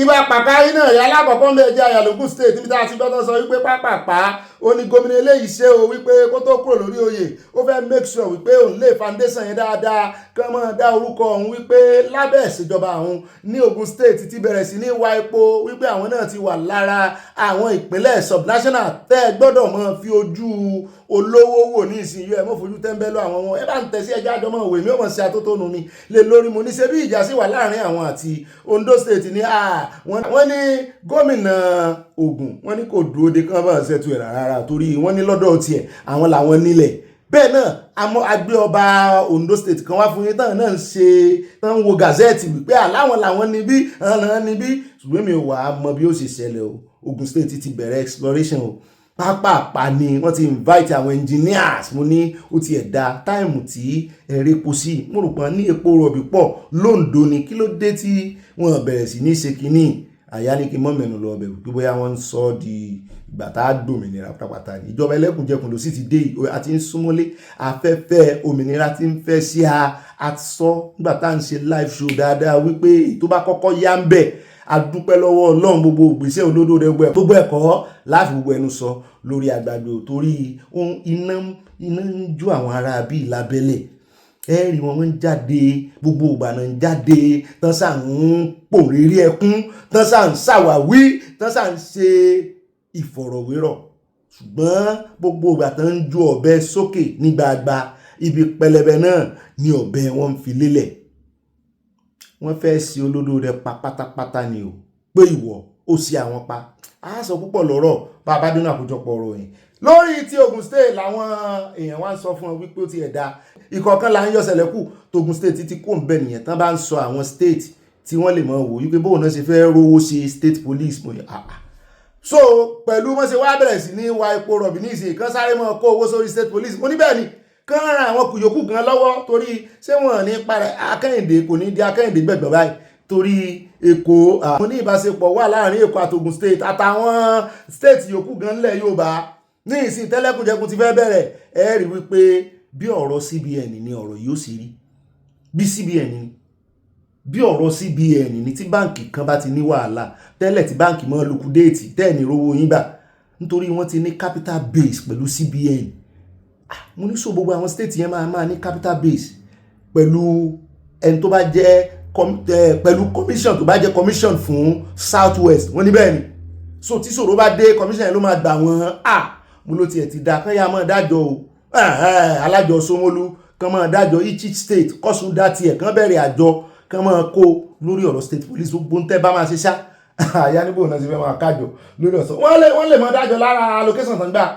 pé nínú oṣù yìí o ẹjẹ́ á dáwọ́ 1 billion o ó yá ìwọ Ọ̀ṣun state mélòó ni wá 7 ó yá wá kó 7 billion yìí dà sórí state police lóṣù yìí bí ó bá fi di oṣù tí ń bọ̀ Ondo ní ó kàn Ondo náà ò ní máa pariwo wípé kinní kan ìwọ náà dà sórí state police bí ó bá wọ́n sì sọ wọ́n ní ẹkìtì wọn dáadáa o ẹ má jẹ́ kán wọṣọ dúdú o òfin tẹ́ máa ṣe ọwọ́ àwọn speakers each state ló wà o ẹ foríkorí ẹ fi kùn lukùn o bó bá ṣe wo ní kálukú ni ó ṣe o dandan kọ́ ni o wọ́n lè kán mọ̀ wá sọ pé òfin lè má jẹ́ kán mú aṣọ tó bá wù wọ́n ọ̀kan mú uniform aṣọ fún gbogbo wọn ó dá aṣọ Babádínà Àkójọpọ̀ ròyìn akin kó ríire lógùn state o képo wọn pọ̀ sí ni o kọ́mọ̀ tán o só pọ̀ sá àwọn tó rí ó dẹ̀ já kó bẹ̀já àyà lọ́dọ̀ iléeṣẹ́ ológun níbi tán ti já wá sí ìkan lára àwọn ọ̀gá àwọn agbẹnusọ wọn wọ́n ní last month wọ́n ní gbogbo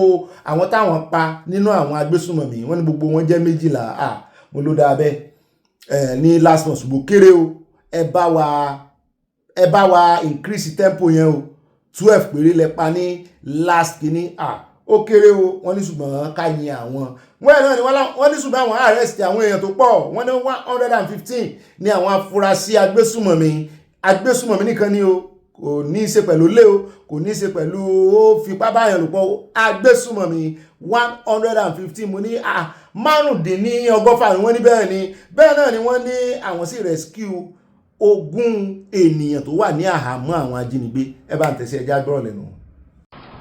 Overall, during the month or during the quarter, troops neutralized 12 terrorist fighters, arrested 115 terrorists and rescued 20 kidnapped victims. Significant to military operations was also air interdiction operations. The Nigerian Air Force conducted critical air interdiction missions in support of ground operations during the period. On the 12th, following a technical fault aboard the Abuja-Kaduna train service, air power assets provided sustained air cover, patrolling the Kaduna-Abuja main supply routes, the adjoining rail tracks, and the Rijana and Katari general areas, before extending the mission to include a security patrol over the Nigerian Defence Academy perimeter. You recall that the Nigerian Defence Academy is close to the Kaduna airport. So all these areas were covered by air patrol to ensure that there is no presence of bandits to disrupt all these activities.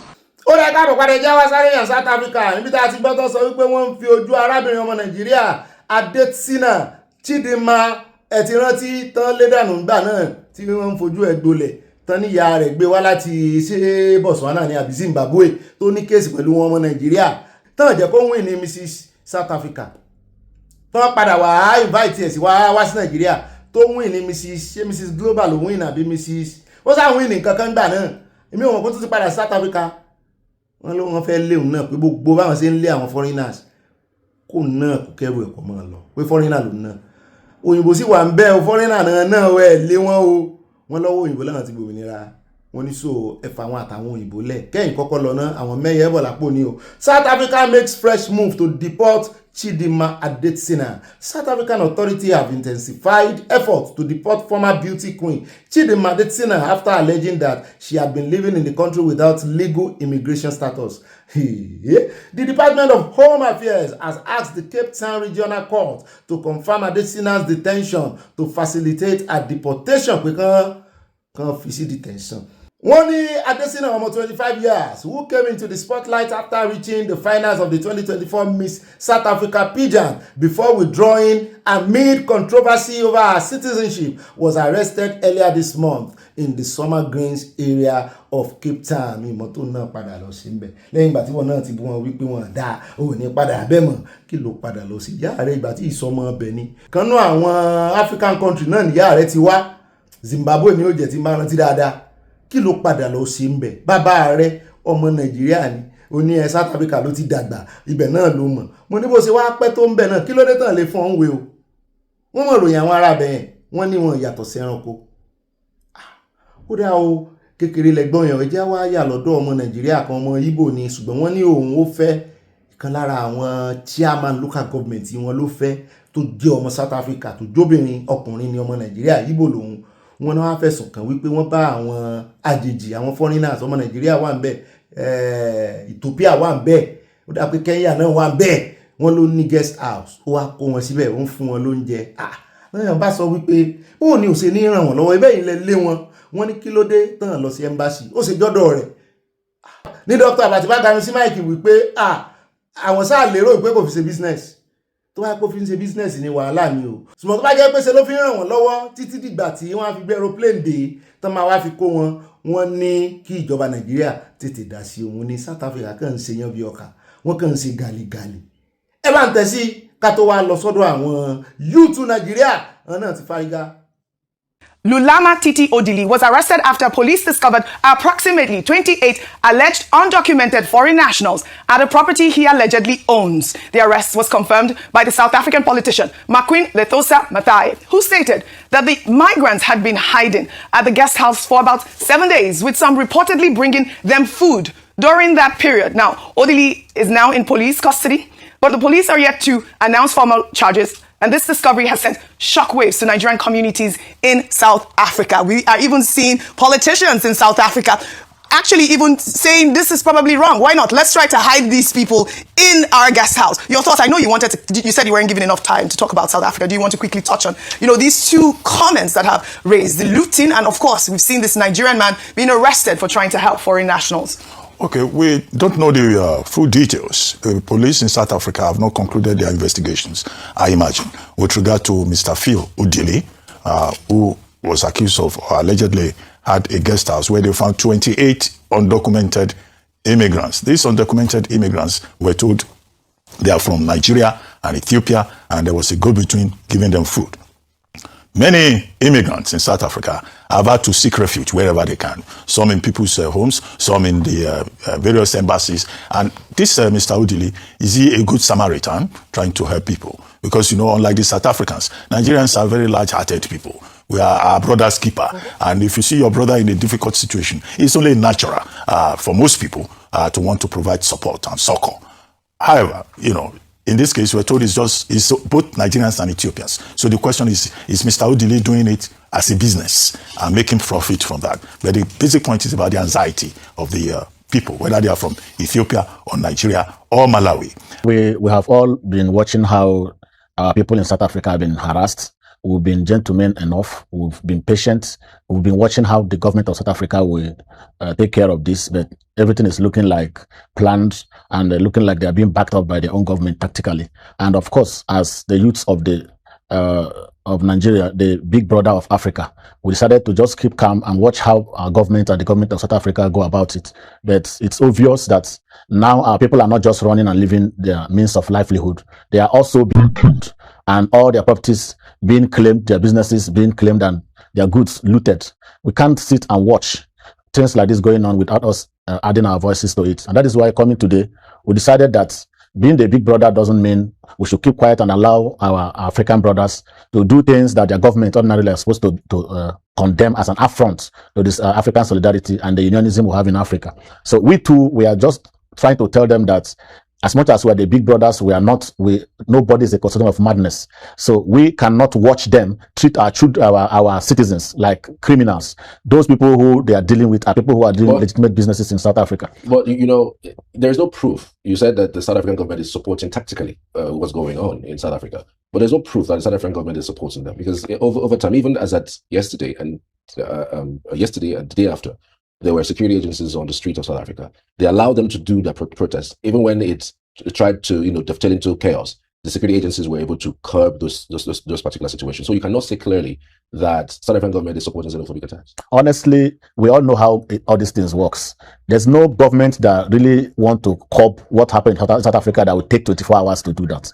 Their leaders, their utterances, saying that whether you have papers or not, you have to leave their country, giving Africans 30 days. It's not their leaders that said so. It's non-state actors. And even the South African government has condemned those actions. Condemnation is not enough. You can go ahead and make some arrests. They made arrests. In fact, in thousands, in fact. They made arrests as of yesterday. So, I mean, you can't really say that. The truth is that we watched videos of Nigerians being harassed. A Nigerian who had genuine papers was being harassed, and he said he has complete papers, that he has South Africans employed in his business, and they said whether you have papers or not, you should leave this place. How many of those people were arrested? The leaders of these protesters were not arrested. So everything was just happening. Even yesterday, a vehicle was set ablaze, and the policemen were the ones escorting the protesters. Well, they were doing that to make sure that there's no violence. But what about the vehicle that was burnt down? Did they make any arrest about that? We know how it would have been if Nigerians were the ones rising and saying that the South Africans should go. And that is why I'm even calling on Nigerian government. We have given them from now to the end of the month to also leave our country. We wouldn't want any government official or anybody to release security men against Nigerian youths. Don't you think that a better call will be helping the government of South Africa? Because it does look like they're overwhelmed by what's going on. If you're overwhelmed, then you resign. If you're overwhelmed as a president that you cannot control ordinary protests, you resign. What if the bandits we're battling with in Nigeria is in South Africa? If he cannot stop protests, what can he do about banditry? He should resign. South Africa should know the role Nigeria played during the dark days of apartheid. Do you know that Nigeria established a South African fund, relief fund for South Africa? Do you know that Nigerians were deducting salaries of Nigeria? Nigerian government was deducting salaries of Nigerians through what they call Mandela tax, just to help South Africa. Nigeria single-handedly sponsored a lot of movements.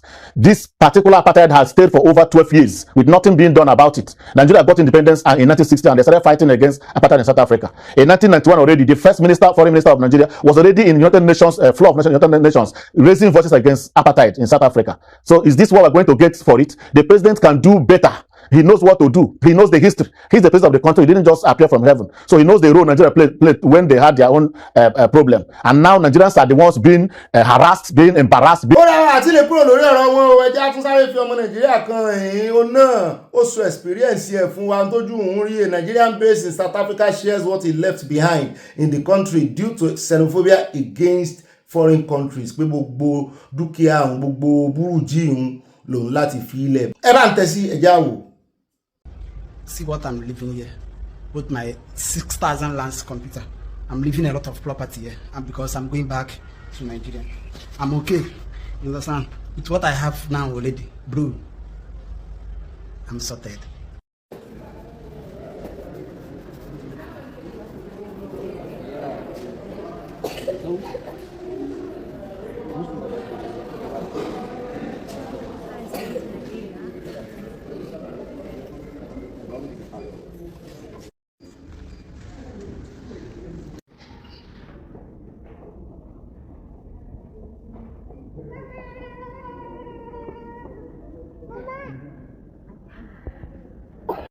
What is this?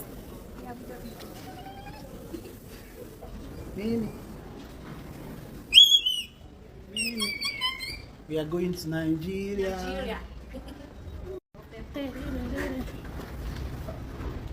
I don't know when we are going.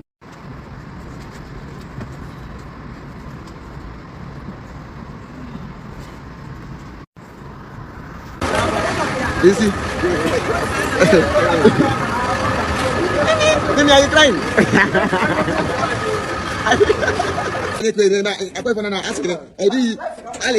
Oh, when some senior brothers now, and then they go and project, and when I take email or guy life, I was not one plot of land for him. Due to the battle, I'm making home moment. I couldn't have fair. As the senior brother name of Magane,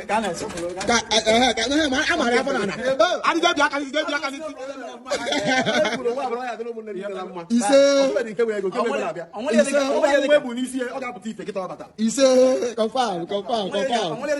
Your senior brother become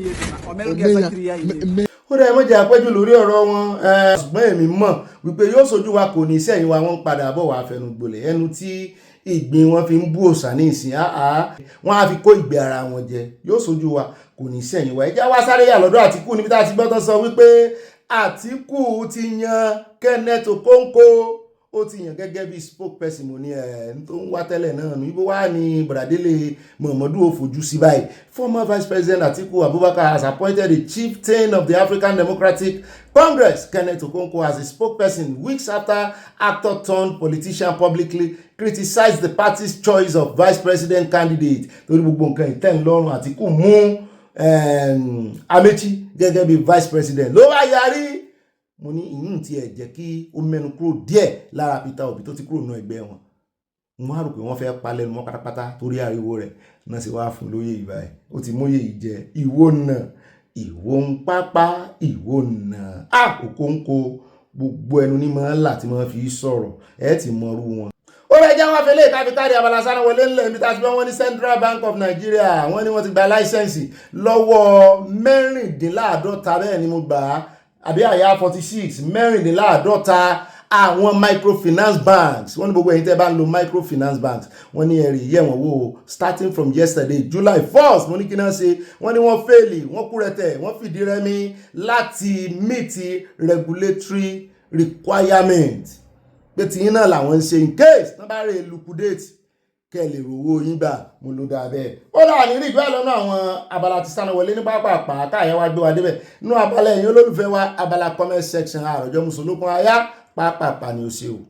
Wọ́n mà tún kí ẹ̀yin olólùfẹ́ wa káàbọ̀ sínú abala yín abala comment section bá mi Adétáyà Adégáyé àwọn nọ́mbà síde ètò nọ́mbà 1 àtànà náà wọ́n ní òbí mo kí gbogbo ìdílé aláyọ̀ wa yìí ó wá sí kú oṣù tuntun oṣù yìí yóò san wá sówó san wá sọmọ àìkú àti baálé ọ̀rọ̀ táyà tọkọtọmọ àṣẹ Ìdùmarè. Àwọn náà sí kejì nọ́mbà 1 nọ́mbà 2 wọ́n ní òbí ẹ jẹ́ ká máa gbé kùndùsì fún bàbá wa ọmọ olólùdẹ o wọ́n ní ó ti yọ jókà fáwọn Fúlàní ire ń bọ̀ ẹ jẹ́ ká fọkànbalẹ̀ Oòduà nation ń bọ̀ láìpẹ́ ìbùkún ni fún orílẹ̀-èdè Oòduà from Newark New Jersey USA wọ́n tẹ love sí àti nǹkan panu bá mi mo ti fọkànbalẹ̀ tipẹ́tipẹ́.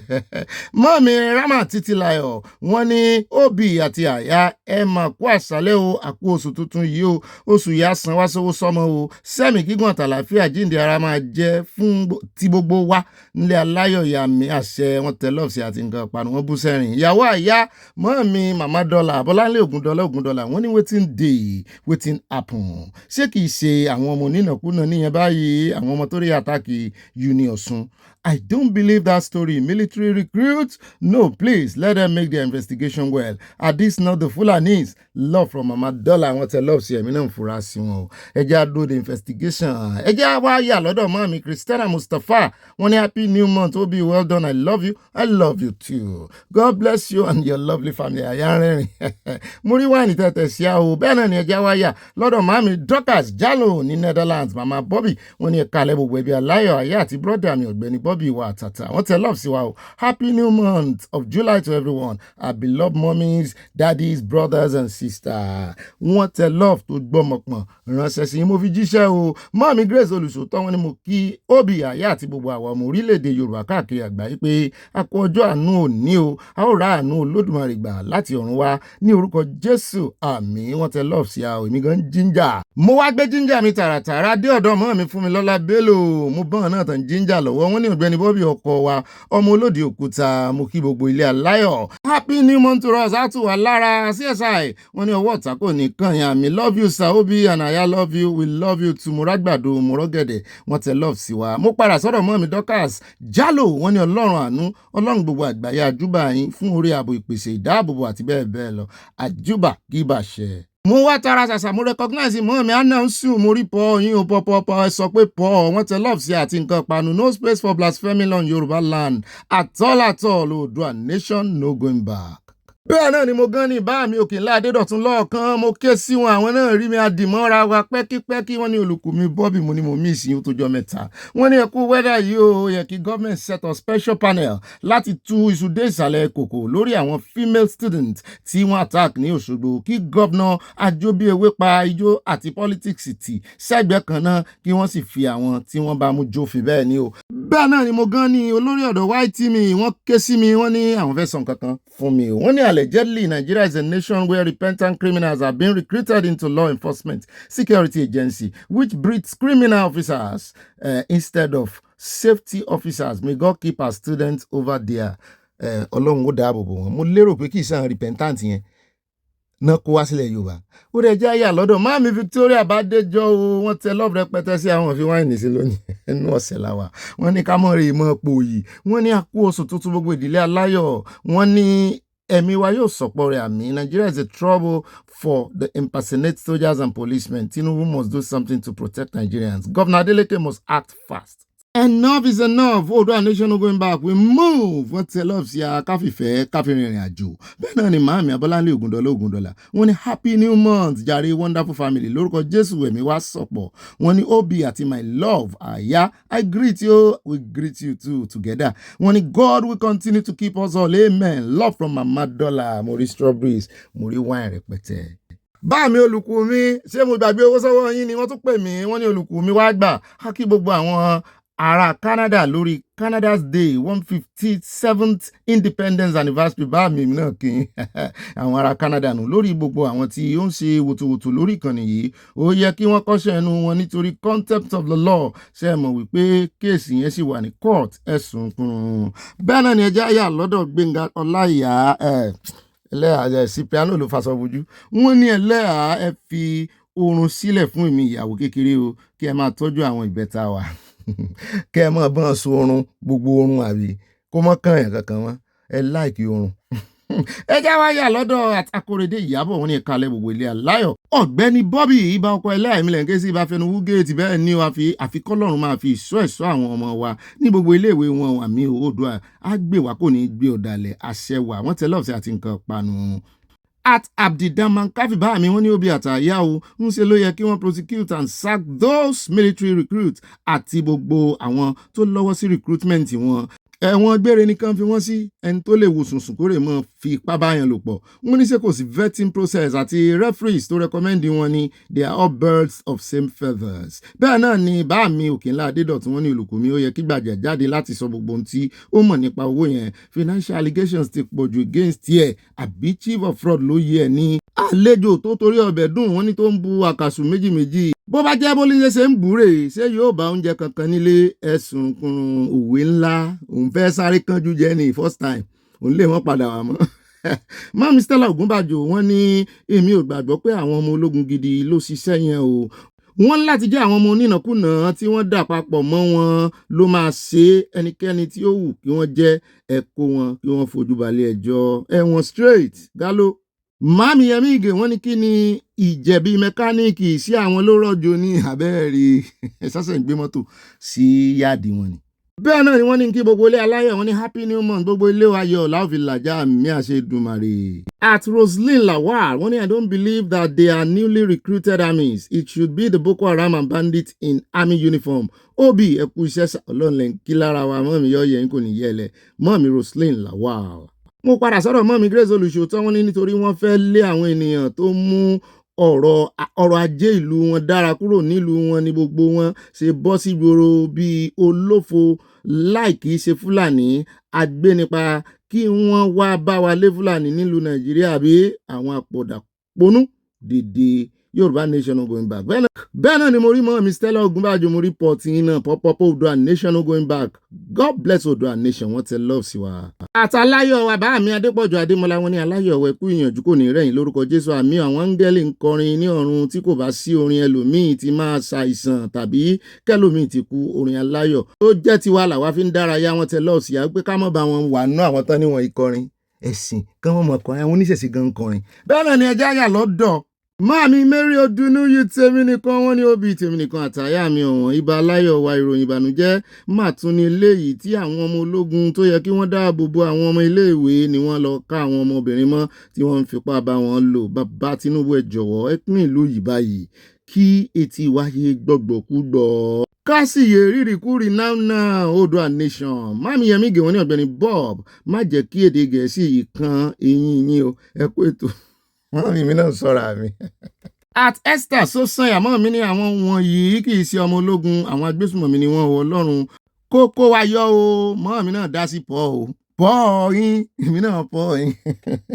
Bẹ́ẹ̀ náà ni wọ́n ní Yorùbá nation no going back ń tààràtààrà. Àtìlọ́lá Ọmọlolú wọ́n ní Obi welcome to July, welcome you too ma. Wọ́n ní ayọ̀ la fi bẹ̀rẹ̀, a ò ní fìbànújẹ́ parí àmì o. Not a fan of Sowore, but in US Trump is called all sorts of names including felon. Nobody is arrested or charged. Ó yàtọ̀ síra wọn. Ọ̀tọ̀ ní jurisdiction US, ọ̀tọ̀ ní báwọn olórí yín ṣe ń ronú Nàìjíríà. Bẹ́ẹ̀ náà ni Àdùnní Ayọ̀ọ́lá wọ́n ní Yorùbá nation no going back o, wọ́n tẹ love sí àti nǹkan panu. Àti iye kan Trump bọ̀dá mi rẹ́mìrẹ́mì wọ́n ní Ọ̀gbẹ́ni Bobby God bless America 250 years anniversary 1776 to 2026 United States of America so great even people who hate it refuse to leave. Mọ́ọ̀mí tó iná rì wọ́n ní Boko làwọn ọmọ ológun tó rè káwọn ọmọ ọlọ́mọ wọn school wọ́n ní Boko làwọn ọmọ ológun yẹn o, don't be deceived. At Prince Bello wọ́n ní Nigerians respect your president Mama P dẹ́dẹ́. Mọ́ọ̀mí Adésọlá Ọládèjì ń ṣe ìkìlọ̀ wọ́n ní ẹ mọ́ kó àwọn Fúlàní wá sílẹ̀ Yorùbá o. Àtìmọ́ọ̀mí Mary Odùnú ìtẹ̀mí nìkan wọ́n ní Bobby mi tòótọ́ Olúwa ló ní ẹ̀mí gbogbo ará ìlú lórí ọ̀rọ̀ oúnjẹ tí à ń jẹ sínú wa ògbà yìí ni mo rí epo pupa tí ò ní sílẹ̀ bí ẹ bá ṣe gbé sílẹ̀ náà ni ẹ ṣe máa bá a ní ọjọ́ tí ẹ bá fẹ́ lò ó. Oòduà nation no going back wọ́n tẹ lọ́ọ̀ sí wa. At Michael Junior wọ́n ní èmi ní tó ń yà Michael also known as Hallelujah láti Surulere ìbá gbọ́n má bí wọ́n ṣe rí àwọn army tí wọ́n lọ sí hostel àwọn ọmọ yẹn tí wọ́n lọ bá wọn sùn ẹ jọ̀ọ́ ẹ̀yin adájọ́ ẹ má dá ẹjọ́ ẹ̀wọ̀n fún wọn o tàbí kẹ́ni kí wọ́n lọ san owó rárá o ẹ gé wọn lóko dànù. Màámi tí yín tún lé o bẹ́ẹ̀ ni mo fọwọ́ sí ẹ já lọ sọ́dọ̀ màámi Josephine Aláwìyé níbi tí àwọn ọmọ olóṣó pọ̀ sí tẹ́ lè san owó ìlú lẹ́sàn fún wọn. Ẹ jẹ́ àdọ́dọ̀ màámi Josephine Aláwìyé wọ́n ní ẹ jọ̀wọ́ o ẹ bá wa kó àwọn ọmọ iléèwé àti olùkọ́ tíṣà wọn jáde lásìkò òjò yìí àti ọ̀gbìnì tí òtútù yìí Ọlọ́run yóò fún yín ṣe o ní kíákíá. Wọ́n tẹ lọ́ọ̀fù sí ìjọba àti nǹkan ìpanu kan lè tètè kọ́ àwọn ọmọ ìkan gbà wọ́n lẹ̀. Àbámi Fikayo Victor wọ́n ní Obi òun sọ̀rọ̀ ìgbésùmọ̀mí ají ọmọ gbé ṣé CSI àti Gani nìkan ló wà nílẹ̀ Yorùbá ni níbo ni àwọn babaláwo ìyáláwo Ẹgbẹ̀jì olúwo àgbáyé àti àwọn bá wà ó yẹ kí wọ́n gbé ẹrù jáde fún àwọn ọ̀daràn wọ̀nyí àbí kòròfo ni wọ́n ní. Báàmì mi ò lè dáhùn o mo sáà mọ̀ pé oògùn wà ń bá ní òṣù oògùn oògùn wà ayé sì wà bóyá wọn ti àfẹ́ bá wa dá sí ni o bóyá wọ́n ń dá sí ń bòǹkẹ́lẹ́ lọ́wọ́ ni o ẹ̀jẹ̀ àmọ́ òwòrán. Màámi Olúfúnkẹ́ Fájímọ́lú news wọ́n ní Bobby Bíbélì sọ fún wa nínú Isaiah 4:1 sọ wípé obìnrin méje yóò fẹ́ ọkùnrin kan jẹ́ kí máa jẹ́ orúkọ rẹ̀ bàbá jẹ́ oníṣòwò kòkó wọ́n ní ọkọ tó lọ ra ọjà ó máa fẹ́ ìyàwó bọ̀ títí tí wọ́n á fi di 9 Ọlọ́run ṣe ìfẹ́ wa ayọ̀ wa until tí ìkẹwàá dé sí pé 10 ní kékeré ní minimum. Ẹlẹ́yà sẹ́yìn gbọ́ wọ́n ní 10 minimum ẹ̀ mọ́ retí 9 lẹ́yìn.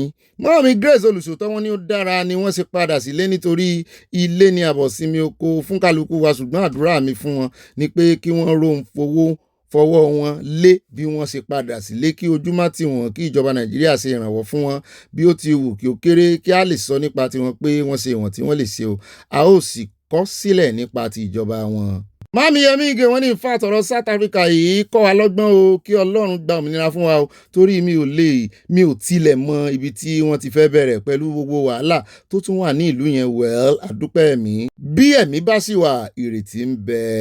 wọ́n lẹ́ni báàmí Abduldaman Káfí wọ́n ní àyè ẹ̀jọ́ ẹ bá wa fi kún lukú pẹ̀lú Obi lórí World Bank loans èwo ní ti wá nu loans tí ìjọba wa ń gbà ìjọba yín ò lè gbọ́ ṣé by population ni a ṣe máa pín ni tàbí just by regions or by region kọ̀ọ̀kan ṣé benefit nínú oye tí ó kàn wọ́n nínú àwọn loans yẹn pẹ̀lú project tí wọ́n fi ṣe báàmí àti project tán fi ṣe àbí ibi tó gbà lọ́yẹ̀ lè mọ̀ kankan ń bẹ̀ nítorí fẹ́ kẹ́ ẹ gbọ́ lẹ ti gbọ́ yẹn ẹ fara mọ́ báwọn. Mo padà sọ́dọ̀ Michael Junior wọ́n ní èmi ní tó yìn ìyá Michael ẹni tó bá pa èèyàn ẹ pa òun náà ẹni tó bá la inú ènìyàn tó gbé kíndìnrín ènìyàn jáde tó tà ẹ gbé kíndìnrín tiẹ̀ náà jáde ẹ lọ sọnù kán mọ́ sọnù àwọn tó ń fẹ́ kíndìnrín lọ síbítù wọn tó wọ́n ní Ọlọ́run ò bínú sí gbogbo nǹkan bẹ́ẹ̀ yẹn Ọlọ́run ní ẹni tí ó bá fi dà pa èèyàn ìdà ní kẹ́ ẹ fi pa òun náà. Ìbá màámi ń tààràtàrà mo ti dọ́dọ̀ wọ́n ní ìbá ẹ lọ fọkànbalẹ̀ àyà àwọn vehicles tó turned submarine due to heavy rainfall the mechanics are not guilty since the incident was an act of God. Insurance company will cover losses. Distinguished Ambassador Kunduz wọn kí ọ délé. News. Our Nigerian politician is not about party, but having a heart of God and people in your state. Uzokalu can give Abian International Airport, but he has a house in America. Alex Oti is LP. He gave Abian 2 aircraft united Nigeria with an international airport. Mami mo dúpẹ́ tí a wà wàrà yìí wọ́n ní bọ́bí mi ọ̀wọ́n happy new month gbogbo ire oṣù yìí ni yóò tẹ̀ wá lọ́wọ́ àmì o búburú bẹ̀ òní kàn wá lórúkọ Jésù àmì àwa túnra yìí ayọ̀ ń tiwa ayọ̀ repetitious wọ́n tẹ lọ́ọ̀ sí wa àti nǹkan panu. At Amazing Grace, Mama Soja Agban Canada, no, Mujeri, when this is very shameful. All those recruits should be disciplined, dismissed, and jailed for life. Mufisi. This conduct is not accepted at all. Ekwise Ogabi, wọ́n tẹ lọ́ọ̀ sí Mama Soja Agban láti Canada. Bá mi Lámìdí wọ́n ní alálẹ̀ bá wa dìde ìdájọ́ fún gbogbo àwọn ọ̀tá ọmọ Yorùbá nation ẹ pàṣẹ àṣìṣe ìparun fún gbogbo wọn àwọn ọ̀tá President Tinubu please divide Nigeria now bá mi sá ó yẹ n kò ní yẹlẹ̀ wọ́n gbádùn yín. Mo padà sọ́dọ̀ mọ́ mi Mary Odùnú ìtẹ̀mí nìkan wọ́n ní mo kí gbogbo àwọn ọmọ wa tí ìjọba bá wa kó wá láti South Africa ẹ kó àjábọ̀ o wọ́n ní ẹ̀mí yín ò ní sọnù àánú àwọ̀ ayín rí láṣẹ Èdùmàrè òmìnira ilẹ̀ Yorùbá ní ọ̀nà àbáyọ sí ìfọ̀kànbalẹ̀ ní kíákíá wọ́n tẹ lọ́ọ̀ sí wa àyá ire o ire kàbìtì. Bámi Rábì Ọlọ́pàdé wọ́n ní Ọ̀gbẹ́ni Bobby irú ẹkùn ní South Africa ẹ jẹ́ ká fún South Africa ní ọdún 5 wọ́n ń bọ̀ wá bá yín gbé kànga Nàìjíríà àti àwọn obìnrin wọn tí ń jọ wọ́n lójú àbá mi tán bá fi dátà àwọn obìnrin wọn wọ́n fẹ́ káwọn boys Nàìjíríà kó ń bẹ o tó náà gan-an ọwọ́ wọn náà ti ń rí tajé ṣe. Báàmí Adésínà Ọládẹ́ǹdé mo ti ń retí yín mo jẹ́rìí yín wọ́n ní òbí òkú iṣẹ́ ìròyìn tó ń fi tó ọmọ aráyé létí Ọlọ́run ní kẹfà ń kí báàmí Olúwa yóò tẹ́ etí sí igbe àti ẹ̀bẹ̀rẹ̀ àmì o ayọ̀ ní ọ̀rọ̀ rẹ máa já sí lórúkọ Jésù àmín àmín àmín lórúkọ Jésù fáyà. Ní lọ́kọ mẹ́wàá bí ó ṣe rí fáwọn ọmọ yín náà nu àti ìran tó jáde lára yín bá mi bẹ́ẹ̀ náà ni Ọlọ́ládémi Àṣàkẹ́ Adéyẹmọ imú Fàṣàkẹ́ sí o wọ́n ní Ọ̀gbẹ́ni Bobby those people are not soldiers they are those repentant bandits àwọn náà ń sọ bẹ́ẹ̀ o. Báàmí Rábì Ọlọ́pàdé wọ́n ní EV electric vehicles versus petrol and diesel vehicles EV is more cheaper easy to maintain than gas using vehicles no. Air pollution, no air pollution and less noise. State police requirements should be bachelor's degree, holders or higher national diploma. Bam! Kò jù bẹ́ẹ̀ náà lọ. Kọ́ máa gba ọmọ secondary school àwọn tó mọ̀ wà ní village, àwọn local àwọn ọdẹ. Ọ̀pọ̀lọpọ̀ wọn mọ̀ lọ school débi pé wọ́n ní bachelor. Wọ́n sì ní ìdí wọn. Mo padà sọ́dọ̀ Báàmí Adésínà Ọládẹ́ǹdé wọ́n ní òbí ní nǹkan bí ọdún kejì tí Gani Adams tó jẹ́ ààrẹ ló ti sọ wípé ipò ààrẹ ju àwọn ọba ìlú mìíràn lọ ṣùgbọ́n bàbá Èkìtì fún lésì pé àwọn ọba mélòó mọ̀ nípa ààrẹ tó jẹ ire o kó náà dárúkọ àwọn ọba tó jù lọ káwá o. Abájọ tí ṣe mọ́ gbọ́pàá rìn kiri kò lè fọ̀pá yẹn ṣeré. Bẹ́ẹ̀ náà ni màámi Mòró ń bọ̀ ẹja ọ̀sán Mòró wọ́n ní Ọ̀gbẹ́ni Bobby mi tó tọ́ my darlington sẹ́ǹsì àbòsí ni pé ẹ kò mọ coded comment mi àbí ẹ̀ ń síríọ̀sì mo ní wípé kí CSI má kó irú àwọn omíyalé àgbàrá ya ṣọ́ọ̀bù àti awíkótókòtó mọ́ mi ò yí mi ò ń ṣàbòsí ni ibi ìtọ́jọ́ sí àkó ewu oṣù tuntun wọ́n ní àsánwá lórúkọ Jésù Kristi Olúwa wa àmín wọ́n tẹ lọ́ọ̀sì àti nǹkan panu. Iba Mami, second comment, when the federal government has set up a committee to work out modalities for a credible and candid censor using latest technological know-how. I think I have convinced but not confused you that Olodode is silent watcher. Mami mi ò tí rí gbọ́. Censor, kò sí tó lè dùn mọ́ mi inú tó censor yẹn. Mo fẹ́ kàn bá yé àwọn Fúlàní kàn bá olígálìkì wọn jẹ́ tó fi ń parọ́ fún wa. Ẹ̀nà pọ̀jù, ẹ̀nà sí, kàn wá dìídì ró àwọn Haúsá lágbára lòdì sí wọn. Wọ́n fi jára wọn wálẹ̀ rà pátápátá. Bẹ́ẹ̀ náà ni ẹjẹ́ àyà lọ́dọ̀ Mọ́ọ̀mí Olúyẹmísí Abégúndé wọ́n ní ẹ̀ka alẹ́ òbí the prodigal sons pé wọ́n ti yá wèrè the military's bandits prodigal sons did the unthinkable to the students of Uni Osun. This is an abomination. Nǹkan ìwọ ni. Báàmí Rábì Ọlọ́pàdé wọ́n ní it was formerly practiced in Nigeria educational program modern school 3 years high school or secondary school 5 years modern schools was scrapped out in early 1973 and 1974. Máàmí ẹ̀mí gé wọn bú sẹ́rìn ẹ̀mọ́ ọ̀dọ́ wọn ní fún wọn tán love you wọ́n ní dàda ò lè jà ṣùgbọ́n ní àbúrò tó gbójú. Báàmí Oríọlá Oris wọ́n ní ibà epo gbogbo dédé náà Àwọ̀lú Obi jẹ́wọ́ má tijú Cipriano kò kí parọ́ ṣé kí ẹlẹ́yà má bá a da irú ẹ síta no wàhálà but God dey orí ọlọ́run is from Dallas, Texas. Ó dà àwọn ò ní sọ nǹkan kan. At Olúni Káyọ̀dé wọ́n ní àwọn repentant Boko Haram nìyẹn iṣẹ́ tí olórí burúkú àwọn Haúsá Fúlàní òkè ọya rán wọn nìyẹn láti máa kó terrorist sínú iṣẹ́ ológun. Mọ́ọ̀mí Abíọ́dún Òsínàwọ̀ wọ́n ní ó bi àtàyà mú kí gbogbo àwa ọmọ ẹgbẹ́ aláyọ̀ yìí oríire ní fún wa lóṣù yìí àpò oṣù tuntun oṣù ìmúṣẹ fún gbogbo ohun tí à ń béèrè lọ́wọ́ Olúwa ayọ̀ ní ayọ̀ rẹpẹtẹ fúrúùtù pọ̀ ọyá àyà wa rí ìsáyàn rẹ̀ fúrúùtù là á jẹnu ròyìn lónìí. Atolúyẹmísí Abégúndé wọ́n ní Obi some people are against music they love money lọ́mọdé I love money tiwa cause people pains atrocities they enjoy people crying weeping and wailing slaughter people like cows. Èmi ò mọ̀ dí téèyàn kan ṣe hate music. At Olúṣẹ́gun Kazeem wọ́n ní you have freedom of speech but not freedom of abuse if you have anything against Tinubu governor or anything politicians go to court. Àwọn èèyàn ṣòwò rẹ̀. At Alice Kuto wọ́n ní Bobby they recruited repentant bandits now.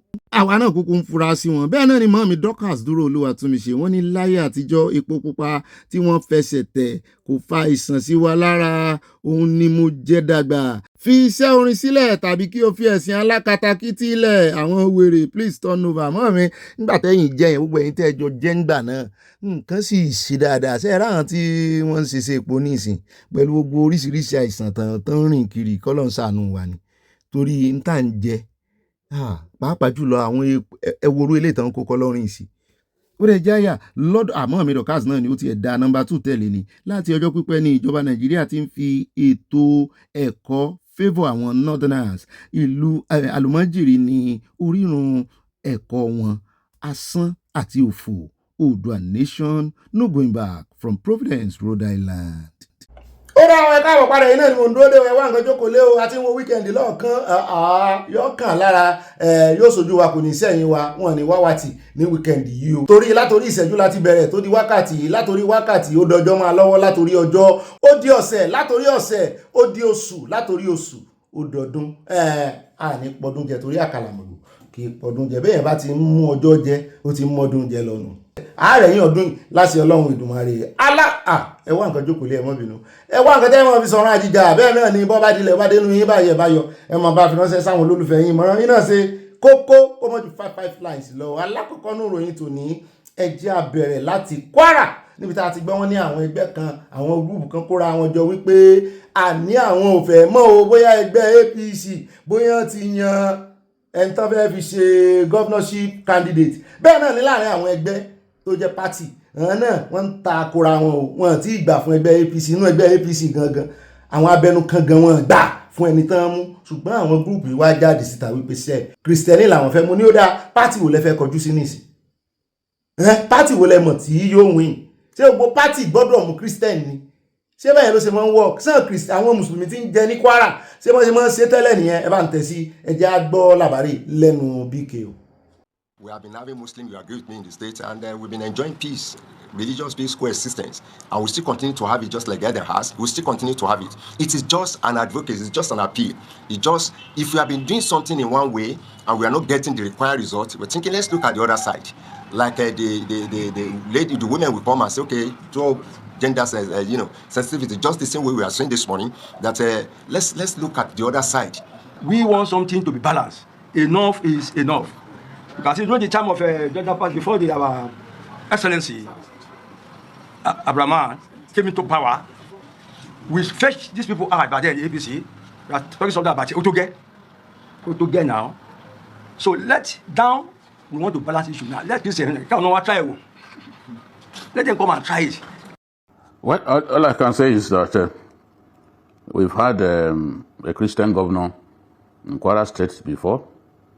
Under civil rule, but it's been such a long time. It was in 1983 that the people of Kwara last had a Christian governor, and they are saying, no, that is not good enough. It's about time that the page flipped to have a Christian governor. Now they are appealing to President Tinubu and the governor of Kwara State to do something about it. But what I see clearly is that it looks improbable and the timing is wrong, because whom do you want to put forward at this time? The candidates have been chosen for the elective positions. I don't know how the president can possibly pick a Christian, or how the governor can suddenly pick a Christian for this role at this time. Because even among the front runners, I didn't see a Christian. That is narrowing it down to the APC, except it's been suggested that the president should back a candidate from another political party who is a Christian, because he cannot move beyond his own party to make that happen. So I believe that in future this is something that has to be considered. The Christians have got a considerable population in that state, and this demand is legitimate, very, very legitimate. If the people of Kwara North can legitimately demand that power should go to Kwara North, I think the Christians in the state can also legitimately make that demand. But to make it happen, political stakeholders have to be involved. There has to be unanimity on that matter. I think that the timing is not really in favor of the agitators at this time, because these decisions have already been taken. And it can even send a wrong signal. But as I've said, if the people agree, if the power people agree, this is something that can happen. It may not be during this current electoral cycle, but moving forward is a conversation that I think its time has come, so that the principle of inclusiveness will be seen in bold relief, and the people will feel that they genuinely belong to Kwara State. Ó dá o, ẹ káàbọ̀ padà òun náà lẹ ti gbọ́ tán ṣe lálàyé fún wọn yẹn o. Àwọn àmọ́ bóyá yóò ṣe bóyá wọ́n pàmùtẹ́ẹ̀tì ẹ̀ tí kìrìsìtẹ́nì ò fi wá di gómìnà, ṣùgbọ́n jẹ́ wọ́n sáré gbé yín débẹ̀. Ìròyìn tí mo ní mò ń gbọ́ lábẹ́lẹ̀. Gbélé ìròyìn abẹ́lẹ̀ ní lọ́wọ́lẹ̀. Wọ́n ní Nigerian Geopolitical Zone Bill 2026, wọ́n ní bíìlì míì ń bọ̀ ń lọ lábẹ́lẹ̀ nísìn. Wọ́n pè ní geopolitical. Mo lémi gan believe fún ẹ̀ nítorí n tó mú Ààrẹ Olódò rẹ̀ dá commission, geopolitical commission sílẹ̀. Àwọn ti fi yẹn domi tútù wájú ni. Ni wọ́n fẹ́ tẹ̀lẹ̀ tútù báyìí ní ẹjẹ́ ń sọ ohun tí wọ́n ní ó jẹ́ detail. Wọ́n ní ká ẹ máa retí rẹ̀ ní October 1st, 2026. Wọ́n ní Nigeria's 6 geopolitical zones will become official and constitutional organs of government. This means that there will be 4 tiers of administration in Nigeria: federal, zonal, state àti local government. Mẹ́tàlá ní tẹ́lẹ̀, wọ́n ní zonal máa wà ń bẹ̀ nìsí. Zonal ni ó jẹ́ olórí state, lẹ́yìn federal ló kù zonal. Ẹ sì mọ̀ wípé àti ní commission of each geopolitical zone. Wọ́n ní Nigeria will have 6 geopolitical zones, with each being made up of 7 states. Wọ́n ní our constitution will prohibit the creation of any more states after this 42. Gbogbo states tá ní báyìí 42 ni ó jẹ́. Kò sì ní sí àyè láti dá state míì lẹ́mọ̀ nínú constitution. As part of this restructure, we will abolish the federal allocation regime and replace it with resources control under which state will remain the federating unit. Revenue distribution will be as follows: states 50%, federation account 20%, geopolitical zone 15%, national trust fund 15%. We shall gradually migrate towards this to achieve our target goal by 2014. Mo ní ṣé kìí ṣe ntí lára ntí bàbá Fákúndà kọ ránṣẹ́ sólódòdó rẹ̀. Geopolitical zones will be responsible for maintaining regional police force to augment the activities of the Nigerian police. Eléwo ló tún jẹ́ regional police. Ṣé mọ̀ wípé tá a bá kó gba àwọn state tó wà nílẹ̀ Yorùbá jọ tó ní kálukú bá mójútó police ẹ̀ tó jẹ́ state police, wọ́n gbọ́dọ̀ ní abẹ́ region kan la wà ìyẹn. Wọ́n gbọ́dọ̀ ní bí ṣé rí commission, Southwest Commission, ọ̀nà máa jẹ́ bí akápò fún region. Only each geopolitical zone will be constitutionally obliged to generate, distribute, and transmit electricity within its domain. Wọ́n ní kán rè múra dáadáa kán lọ sọ́sọ́kòtò wọn o. Kò ní sí pé ẹ̀ ń wojú federal government mọ́. Wọ́n ní every year the chairman of the geopolitical zone will rotate among the 6 governors within it. A chief executive will be appointed to manage what will be a civil service structure. Ẹja àpè kìíní ká pè ní specimen. Ẹja wa ò bọ́ ṣe pín nínú kápẹ́ ní specimen ẹjá òbọ́n ṣe pín wọ́n ní south geopolitical kan nìyẹn north east geopolitical kan nìyẹn south east geopolitical kan nìyẹn mò ń rí àwọn new state lábẹ́ẹ̀bẹ̀ north central ibi tó yẹ kí n ti rí ká ti rí Kwara rè ṣùgbọ́n mo bá Kogi ń bẹ̀ Niger state wà ń bẹ̀ Nasarawa Plateau Benue state Guarara new state yẹn máa jẹ́ Kafanchan kìíní ẹ̀ Abuja state àyà ọmọlẹ́gbẹ̀mọ asòfin kan ní olú bẹ́ẹ̀ náà ni wọ́n ní ní south west nílẹ̀ Yorùbá ń bí mélòó ní gbogbo àwọn state tó wà ń bí 6 kọ́ ní á wọ́n ní yóò di 7 alákọ̀ọ́kọ́ Odò Ọ̀yà state wọ́n ní Ìlọrin náà fẹ́ pè lódò Ọ̀yà mo ní sẹ́wà ní fáwọn Ìjẹ̀bú ní state ni èmi ò mọ̀ wọ́n ní Ọ̀yọ́ state Ìbàdàn ti wà ń bẹ Ògùn state Lagos Oǹdó Àkúrẹ́ Èkìtì Adó Èkìtì Ọ̀ṣun Òṣogbo wọ́n ní 7 tí ó jẹ̀nú wọ́n ní oníkálukú ní ọmọ rọ́ọ̀nù state yẹn ní ọmọ rọ́ọ̀nù region ẹ̀ o. If any state is unable to meet its running cost, its geopolitical zone is constitutionally obliged to step in and bail it out. Káàrẹ̀ Tinubu tètè ṣe asúmọ́lé ni. Bí ẹ bá ń lọ sódì látẹ̀kọ́ tó ti gbẹ́nulé third mainland láti Ọbalẹ́ndé tó ti wá sọ̀kalẹ̀ ní Òwòrò-Nsòkì tó ti wá mú Òṣòdì expressway tó ti ń gbé ẹnu lé Anthony tó ti gba ọ̀dọ̀ Charlie Boy former Charlie Boy bus stop kọjá tó ti gbé ẹnu lé Anthony tó ti ń wo Máfolúkù lọ́ọ̀kan ṣé Máfolúkù lákọ̀ọ́kàn ká tó kan Anthony ó ti ń wo Òṣòdì ó ti ń gbóhùn Òṣòdì ni bí ọ̀rọ̀ ìjọba ẹlẹ́kùnjẹkùn ṣe jẹ́ nìyẹn kọ́lọ̀ ní ó ṣe é ṣe àní èèyàn mọ́ pa gbogbo ẹ̀ pọ̀ ni ìrìn àjò òmìnira kì í ṣe stereotype ìrìn àjò bá a ṣe mú tẹ́lẹ̀ amẹ́ẹ̀gan láwọn mẹ́tọ́ọ̀dù tá a gbà tó yẹ ká fi síwájú la fi sẹ́yìn ṣùgbọ́n bọ́lọ̀ ṣe ń bá wa tó inú mi ń dùn olódò rẹ̀ tẹ́ rí yẹn pẹ̀lú tí àwọn Fúlàní ìfojú ẹ̀ rí èèmọ̀ lukutu pẹ́bẹ́ ń pẹ̀bẹ́ hàn ganan kàn ní èèwò pẹ̀lú sọ́bsìdì tán yọ wọ́n gba oúnjẹ lẹ́nu wọn ni gbàtàn tún ṣe pápápá wọ́n tún yọ tí ń jẹ́ black market kúrò lórí dọ́là exchange rate ló wá ń júwe ara rẹ̀ nísìn inú tún bí wọ́n wá ń lo gbogbo ẹ̀ láti fi ba iṣẹ́ Olódòdẹ jẹ́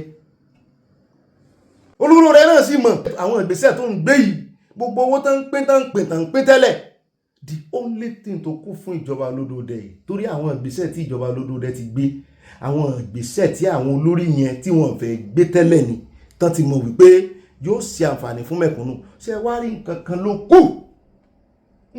ló kù torí mo rí Ààrẹ Olódòdẹ mo rí pé wọ́n ń fi agídí wọ́n ń tagídí bọ kínní pé ẹ má wọ̀rí ẹ sì máa tó dọ̀rọ̀ ṣùgbọ́n Ààrẹ Olódòdẹ ẹ wò ó ẹ jẹ́ kí oúnjẹ wà fún àwọn mẹ̀kúnnù tẹ́ ẹ bá ti mọ̀ pé táwọn mẹ̀kúnnù lè ń gbọ́ a mọ̀ wípé ẹ ti ó bá àwọn olówó àwọn elite ṣùgbọ́n àwọn mẹ̀kúnnù yẹn àwa mẹ̀kúnnù ẹ jẹ́ kí ọwọ́ mẹ̀kúnnù tẹnu ẹ rí wípé bóúnjẹ bá ti kó nù ìṣẹ́bùṣe ẹ jẹ́ kọ́wọ́ mẹ̀kúnnù tó ẹnu ẹ rí páwọn opposition ò ní lẹ́nu ọ̀rọ̀ mọ́ torí tó ń àwa náà ti já ọgbọ́n wọn a ti rí pé gbogbo nǹkan náà fi ń ṣe politics n tó mú wọn ẹ wo èèyàn méjìlá nínú àwọn agbésùmọ̀mí náà dájọ́ ikú fún lánàá 12 náà dá ẹjọ́ ikú fún nínú àwọn tán kó kiri tí Anthony General ń kó kiri láti from one court to the other kí a mọ́ ti gbọ̀n kankan lẹ́nu Peter Obi sẹ́mi èèyàn jọ lójú ká mọ́ ti gbọ̀n kankan lẹ́nu Àtìkù lórí ẹ̀ bẹ́ẹ̀ bá ti ẹ̀yìn Olódòdẹ ẹ̀yìn àwọn agbófinró àwọn gómìnà lèmi ń kìlọ̀ fún kan sọ ara wọn kọ́ lọ sọ wọn gómìnà tó bá mọ̀ wípé òun ò lè tọwọ́ bọ ìwé ikú fún àwọn agbésùnmọ̀mí kó ṣe kí ni kó vamoose ó ní ẹjẹ́ wá padà sórí ọ̀rọ̀ ti oko ọba kì í ṣe Lágége o àwọn oko ọba wa àwọn national parks wọ́n lẹ́ranko lóye ọmọ ẹgbẹ́ bẹ́ẹ̀ kì í ṣe èèyàn kì í sì ṣe ẹranko nǹkan ọ̀sìn àwọn ẹranko inú igbó, àwọn erin, àwọn lions, àwọn àmọ̀tẹ́kùn. Ǹjẹ́ alámọ̀tẹ́kùn ní ilẹ̀ Yorùbá? Alámọ̀tẹ́kùn, ṣùgbọ́n à ní tiger. Tiger là ní. Wọ́n yàtọ̀ síra wọn, leopard yàtọ̀ sí tiger. Àwọn ẹran nínú igbó kìjikìji, àwọn náà ṣebẹ̀ fún, tó sì máa ní àwọn forest guard tí ó máa yẹ̀ wọ́n wò. Kì í ṣe ọmọ èèyàn gẹ́gẹ́ bá a ṣe ń gbọ́, kì í ṣe ibi tó ń dáko sí gan, inú igbó kìjikìji ni. Èèyàn sì dédé wọ bẹ̀ bá a ṣe gbọ́ gan. Wọ́n ní UN, wọ́n fẹ́ láṣẹ lórí oko ọba ju àwọn orílẹ̀-èdè tí forest yẹn wà nú ẹ̀ lọ. Tẹ́ ẹ bá gbọ́ iye Fúlàní tán náà wà nú àwọn oko ilẹ̀ Yorùbá, oko táwọn kì í ṣe oko táwọn bàbá wa ti ń dáko, oko etílé nǹkan kì í ṣe irú oko yẹn, oko ọba. Wọ́n náà ju 7,000 lọ. Wọ́n láwọn màálù wọn ju 5 million. So nídìí èyí pé wọ́n ti ẹ̀ lọ múlé síbẹ̀, wọ́n ṣèjọba ń bẹ̀ bí ìlú, wọ́n ń jọba, wọ́n ń jẹ sẹ́ríkì, wọ́n ń jẹ emir. Àṣírí níbi tí bàbá Sunday Igboho lọ, wọ́n ní òfin òfà ìgbà wọn kán rè múlẹ̀ ń bẹ̀. Kí lẹ̀ ń ṣe nú oko? Wọ́n nájà ń bẹ̀ ni. Kí lẹ̀ ń ṣe? Àwọn ẹranko inú igbó yẹn dà, ẹ ti lé wọn dànù. Ó dẹ̀ níṣẹ́ táwọn kìíní yẹn ń ṣe. Wọ́n níṣẹ́, wọ́n mọ iye erin tó wà nínú igbó wọn bí, wọ́n mọ iye ẹfọ̀n tó wà nínú igbó wọn bí, gbogbo ẹranko wọn.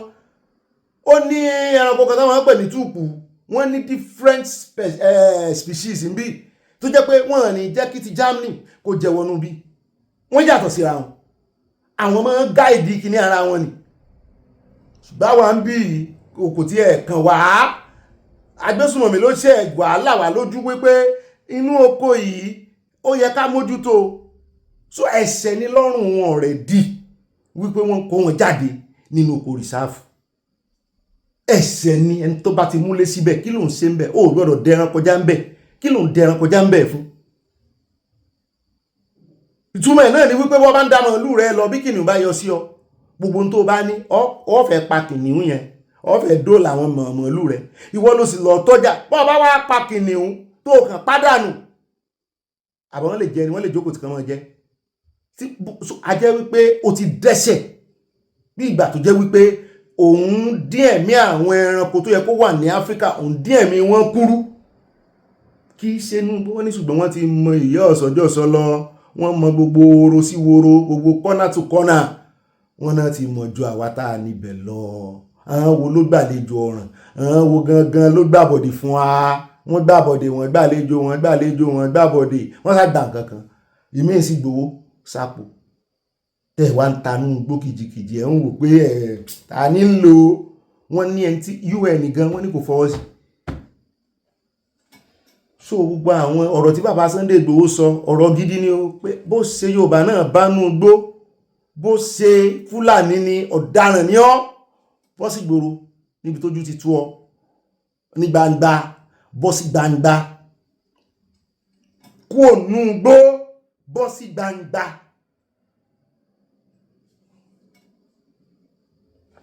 Ó lè já tẹ̀wájú àròjọ Musolókun o.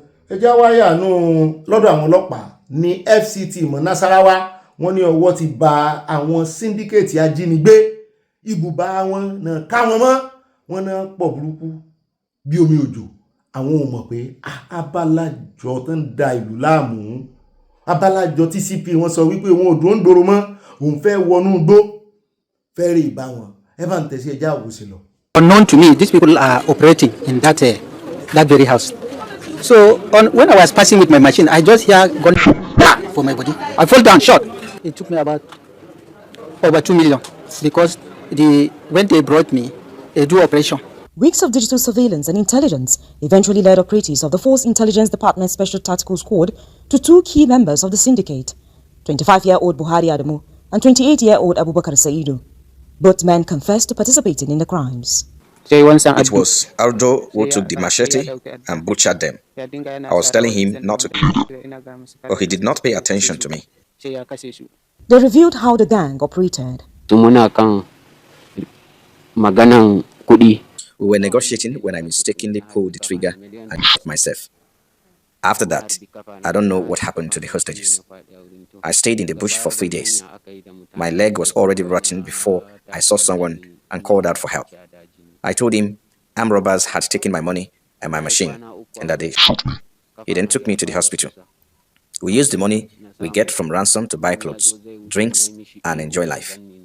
The arrest led to the gang's hideout. This isolated camp hidden among the rocky hills of Bagalapi was where victims were held. Hidden beneath a rock was an AK-47 rifle and 22 rounds of live ammunition. Police also recovered 14 cows and 3 sheep believed to be proceeds of kidnapping operations. Money. So they fix it in as a sign of good luck for more money. But the Special Police is their bad luck now. The Special Police has promised not to rest until every interstate kidnapping syndicate is brought to book. And the STS, FID STS is taking this charge as a mandate to ensure that this does not repeat again. While they were in their camp, in their cave, which we call it visited, we conducted an operation yesterday, we found that one of the suspects sustained a shot injury on his leg. Prior to that time, he sustained injury because he shot with this AK-47. And they thought, he has passed on. And with that restriction, they killed all their victims and threw their body into a nearby stream. For affected families, the scars won't go away. Ṣé àyìn náà rójú àwọn ọmọ játijàti, àwọn ọmọ àlè, àwọn tí ò níran? Ọlọ́run wá mú ó wá yìnbọn lóra rẹ̀ lẹ́sẹ̀. Wèrè yòókù rẹ̀ wá rò kó ti kú. Wọ́n sì rè bá gbogbo àwọn tán mú gbèkùn, wọ́n sì pa wọ́n. Gbogbo ẹbí àwọn tán mú gbèkùn tán parè. Mọ̀mọ́ tẹ́ kọ́kọ́ rí tí ń sunkún yẹn, ọjọ́ tán mú ọmọ rẹ̀ náà pa. Ìkejì ọkọ rẹ̀ ló kú. Ìkẹta ìkànnù àwọn ọmọ wọn ní fámìlì wọn. Wọ́n dẹ̀ pa wọ́n dànù nítorí pé wọ́n rò pé ìkànnù wọn tó yìnbọn lóra rẹ̀ lẹ́sẹ̀ ó ṣe mistake ni òun ló sọ̀rọ̀ lẹ́ẹ̀kan yẹn o. Wọ́n rò kó ti kú ni. Kẹ́ ẹ bá a mọ̀ kí ló ń fowó ṣe fi gbáṣẹ́wó fi mọtí. It has cost me a lot, especially my mother. She has not been mentally okay since that time. And me, these children, I've been the one taking care of them until they grow up. The 3 of them. They were staying because we're staying in the same house. My mother has not been herself till tomorrow. The boy did not do anything. He's a mechanic that is trying to survive. He now hit me, say, Daniel. I say, I started calling my first son, Wisdom. Give me Daniel. Where is Daniel? Give me Daniel. And the boy was sleeping, the baby of 6 months. Immediately they throw the baby with their own fear. They just fling the baby for me. From that sleep, the baby shout. It was the shout of the baby that they say, you get small baby. I say, oh yeah, get out. That is when how God takes me. I ran inside. So they started beating him from there.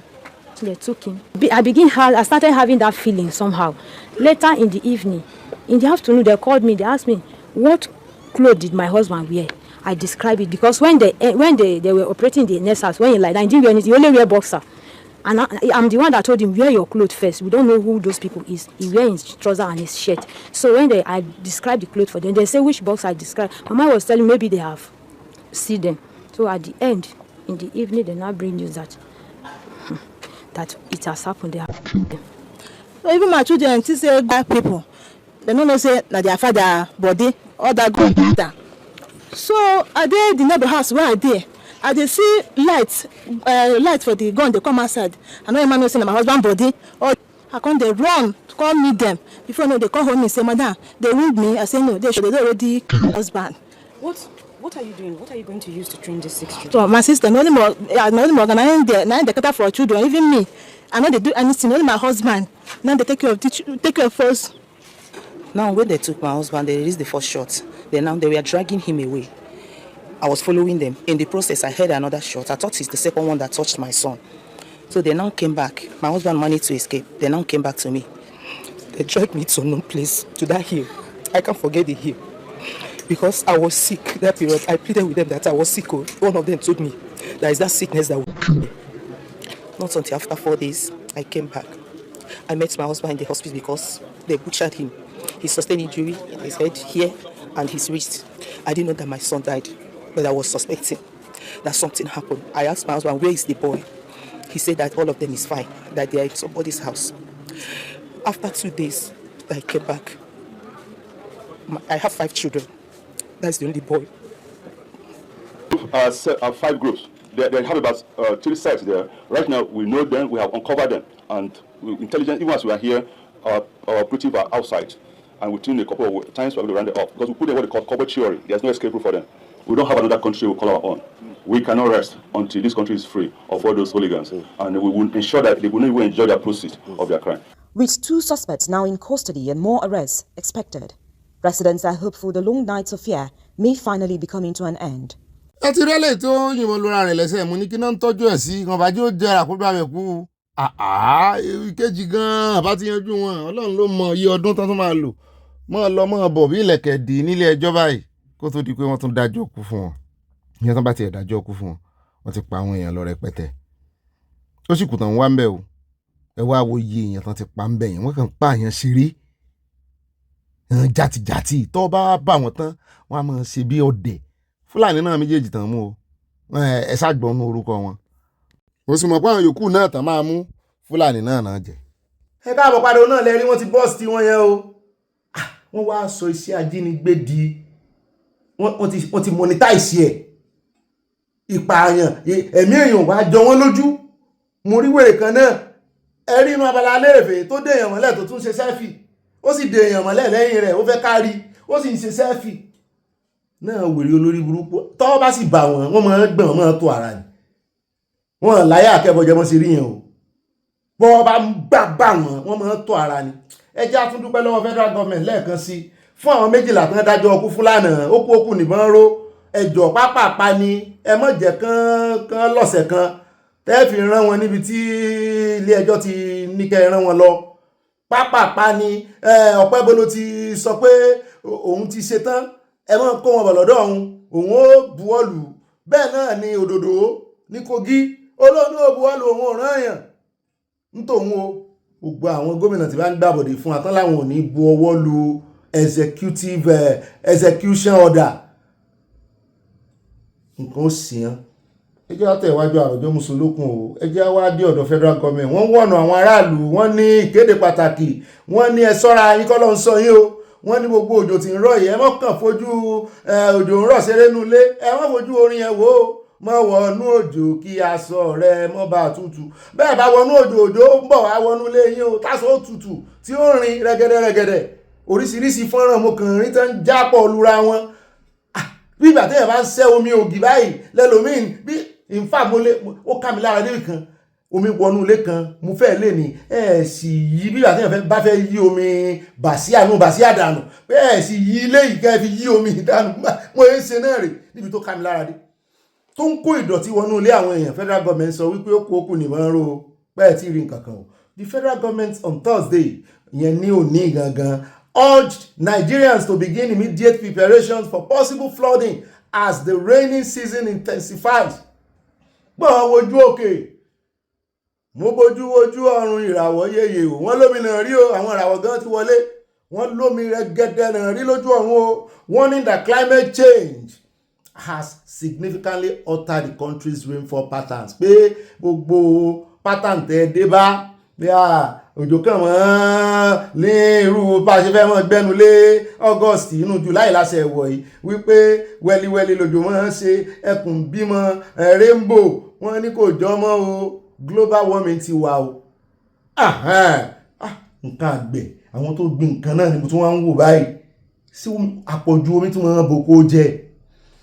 The call was made by Special Assistant to the President on Climate Change Matters, Yusuf Kelani, who said recent flooding in Lagos and other parts of the country should serve as a wake-up call for government, communities to prioritize disaster preparedness and climate resilience. Pé gbogbo ọ̀nà tẹ́ bá mọ̀ ní bó ṣe gọ́tà lẹ́fẹ́ kó instead of moderate rainfall spread over several days. Communities increasingly experience short duration but extremely heavy downpours. Pé tẹ́lẹ̀ ó lè ra mọ́ ọ̀rọ̀ wẹ́líwẹ́lí ṣùgbọ́n ó lè rọ̀ fún bí wákàtí 5-6 ṣùgbọ́n wẹ́líwẹ́lí tíntìntín. Ṣùgbọ́n ní ìsìn wọ́n ló lè kàn rọ̀ fún 30 minutes ṣùgbọ́n n tí ó dálẹ̀ kò mọ níwọ̀n o. Well, according to him, scientific evidence has shown that rising global temperatures are increasing atmospheric moisture. Torí bí ilé ayé ṣe gbóná sí, wọ́n níbẹ̀ náà ni omi torí ó ń fa gbogbo omi tó wà nílẹ̀ ó ń fa lọ sókè ní evaporation. Bu fún mi bu fún ọlọ́rọ̀ lé ayé bẹ́ẹ̀ bá study ẹ̀ dáadáa science bu fún mi bu fún ọlọ́rọ̀ science nílé ayé á jẹun so ti yẹn ilẹ̀ láti inú wọ́n ti ń gbin gbogbo tá a jẹ á process ẹ̀ ilẹ̀ náà lọ́lọ́run sì fi mọ̀ wá ilẹ̀ ń process ilẹ̀ á tún ṣe kí ni á tún ya gbogbo ìgbẹ́ rẹ̀ ilẹ̀ lẹ̀ yóò tún dilẹ̀ padà bẹ́ẹ̀ náà lómi wọ́n máa ń pè nǹkan kan ní photosynthesis nígbà náà evaporation báwọn plants wọ́n ṣe ń gba oòrùn tán ń gbomi bẹ́ẹ̀ náà nílẹ̀ oòrùn wà mọ́ yọ́ mọ̀ gbẹ omi yọ́ mọ̀ la omi water level lábẹ́ ẹlẹ̀ yọ́ mọ̀ decrease torí ohun evaporate ẹlẹ́rìí bí ṣe evaporate ṣe rí ẹ ń bá ń gun plane dáadáa ẹ mọ̀ rí evaporation ẹ mọ̀ rí wípé stratus of heavens mo ti ń ṣe ìbòjú ó pé ó kì í ṣẹyọ kan àwọn kùrukùru tẹ́ rí yẹn gangan ni bí ìgbà tí òjò bá dì bí ìgbà tá a bá gbómi sínú fridge tó wá dì bó ṣe suspend sọ́run nù bó bá ti dìgbà tí ó domi báyìí torí ẹ̀ lẹ́sẹ̀ rí àwọn míì wọn ìdomi wọn kàn di block tẹ́ ẹ gbọ́ pé block ń jábọ́ ẹni sí scientist ni mí ni mo ti gbogbo ohun tán kọ́ wa ń gbà náà kò kúrò lórí mi àwọn tọ́pìkì tèmi làwọn subject tí mo like jù nù mo mọ̀ like geography o mo like biology náà díẹ̀ ṣùgbọ́n physics ọ̀gá mi ní physics ọlẹ́jà kò fẹ́ já wáyà ní ọ̀dọ̀ agbẹnusọ Ajobiewé gómìnà Oníjó níbi tó ti ń sọ wípé òun fẹ́ fún yín ní ẹ̀rí iṣẹ́ takuntakun tí gómìnà ọ̀hún ṣe pé kí àwọn ọmọ ẹgbẹ́ APC kan wá tẹ́tí bẹ̀lẹ̀ jẹ́ kan wá gbọ́ lecture pé láàrin ọdún méjìlá àwọn ó sọ tán ṣe òun ó sì tún wá sọ tí ọ̀gá àwọn ṣe láàrin ọdún mẹ́ta pé bẹ́ẹ̀ bá ń gbọ́ tán yin Adeleke lọ́tún lọ́sì pé n tó ṣe ló gba oríyìn ẹ bá ń tẹ̀sí ẹja fẹ́lẹ́ ṣe ìsọ̀rí politics nínú ìròyìn wa tòní.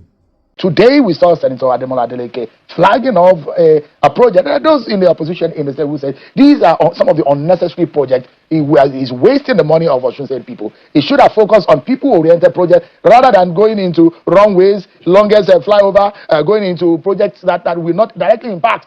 What exactly is this all about politics, though? You see, we in Osun State, we have conceded to the opposition the opportunities to say whatever they care to say. But when you come to Osun State and you see the level of performance of Mr. Governor, going through all facets of Osun State economy, you give solid commendation to Mr. Governor. The project that was commissioned today, that project is specifically designed to elevate Osogbo, the state capital, and to ensure that it increase economic activity. And so that's a very beautiful project. And apart from road development, the administration of Governor Ademola Adeleke has concentrated its administration on key sectors in the state. So we're glad that virtually every important sector has been addressed and has been touched in the state. And the government is still continuing with its administration. So when the opposition come out in public and say a few things, we concede to the fact that they need to say things because they are looking for opportunity to come back to government. But let me tell you, the APC administration, the APC party, have the opportunity to rule and serve the people of Osun State for 12 years. And I tell you today, if you go back to Osun State, just within 3 years, the governor in the state today has superseded and has done better than the previous administration. So we're proud of it. How would you, what are the evidence of his better performance over what the APC, what would you say he has done? Let me take education, for example.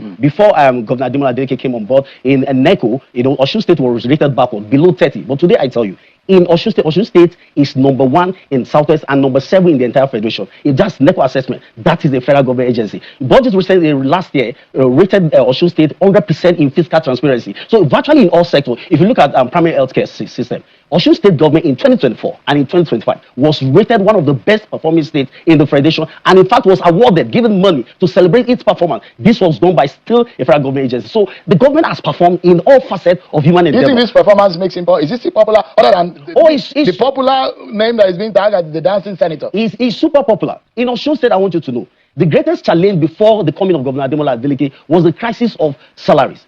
Civil servants were not being paid, pensioners were not being paid because the previous administration lacked the direction and the acumen to give proper direction in doing all of these things. But when Governor Ademola Adeleke came on board, the first thing he started was to start addressing the issue of half salary that's been owed to civil servants in the past. And this administration has ensured that the welfare of civil servants, both pensioners and those still working, is being taken care of. Interestingly, for the first time in Osun State, pensioners today and civil servants are now being onboarded on a health insurance scheme, wherein when people have health challenges, they can approach the hospital without spending any money. So we have an administration in government today that is taking care of, that is prioritizing the welfare of the people. So when you listen to anyone in Osun, if you look at the commencement of the campaign, Governor Ademola Adeleke made his direction very clear to the people. But the APC was challenged to present a policy program and a direction to the people of Osun State. The APC brought the same agenda that the previous government failed to perform, brought it to the people. And when the people refused to accept that policy, the APC campaign council turned the entire campaign into violence. It took the intervention of the Inspector General of Police to ensure that about 24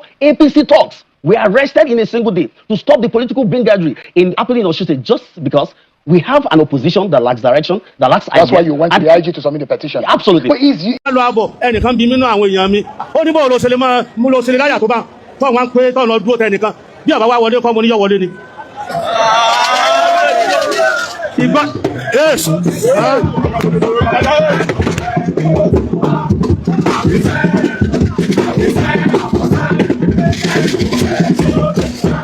èyí tí wọ́n gbọ́ níjọ́ ní ló bí ọ̀rọ̀ yẹn ṣùgbọ́n ìyìn lè jẹ́ dé mi mọ́ lépa ẹ̀rí pé mi sọ̀rọ̀ nípa wọn bí wọ́n ṣe ń ṣèwádìí tó ó yé mi o ṣùgbọ́n ó yé mi ó sì yé Ọlọ́run ọba mi ẹni yẹn fọ́tò rẹ̀ ń bẹ lọ́wọ́ mi pẹ̀lú dágà fọ́tò ẹni tí wọ́n ti túlẹ̀ nílé ẹjọ́ wọ́n nígbà tí tó ti lóun fẹ́ rọ́bà ni kò sí rọ́bà ẹ̀dá kò sẹ́bẹ̀ẹ́ ni wọ́n rọ́bà lọ́gọ̀jọ́ òru fọ́tò dágà rẹ̀ ń bẹ lọ́wọ́ mi tó gbé báyìí dágà rẹ̀ kí ni fi dágà ṣe níbi tí ń lò bẹ́ẹ̀ bá fẹ́ ṣe investigation yẹn náà ìwádìí rẹ̀ ẹ́ẹ̀rí lọ́dọ̀ mi bí tí ń bá ń sọ̀rọ̀ yìí ní òde ọ̀dọ̀ gọ́ọ̀nà sọ kankan láti dọ́nà ṣùgbọ́n ń wò mí èmi ṣe òkúrọ́ ọba èmi parọ́ ọba iṣẹ́ parọ́ kí lọ bá ń wá láyé mọ́ kí lọ bọ́ ọmọ parọ́ fún ṣùgbọ́n lè déjúmọ́dé kẹ wá lẹ́pa mi lè rí mi pa èmi ṣe fún ọ mo tún sọ bẹ́ẹ̀ lẹ́ẹ̀kan mo wá síbí lónìí ti ṣe Ibrahim ni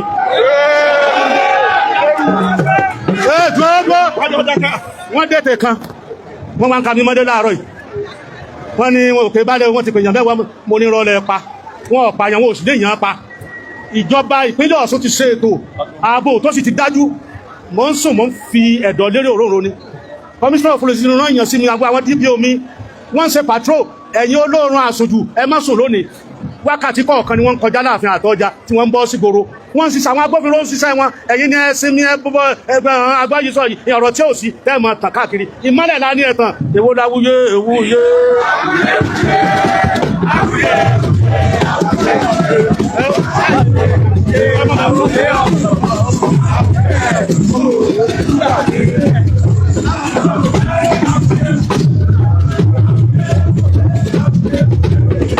Awuyewuye àròyé ọ̀tẹ̀ a ò ní ẹ̀tù ìlú o ìlú là ní ẹ̀tún ṣe tí ìparí ọ̀rọ̀ ẹni ìparí ọ̀rọ̀ yín lẹ́pẹ̀ mí ní sọ pé wọ́n sọ̀rọ̀ ní wọ́n fi ní bẹ́ẹ̀ ni yes bẹ́ẹ̀ ni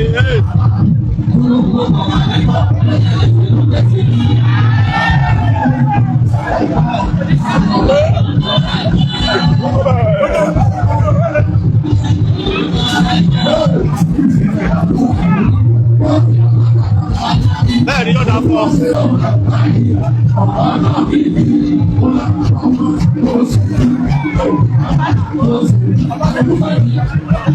ọ̀yà adé kàníkèsí lẹ́nu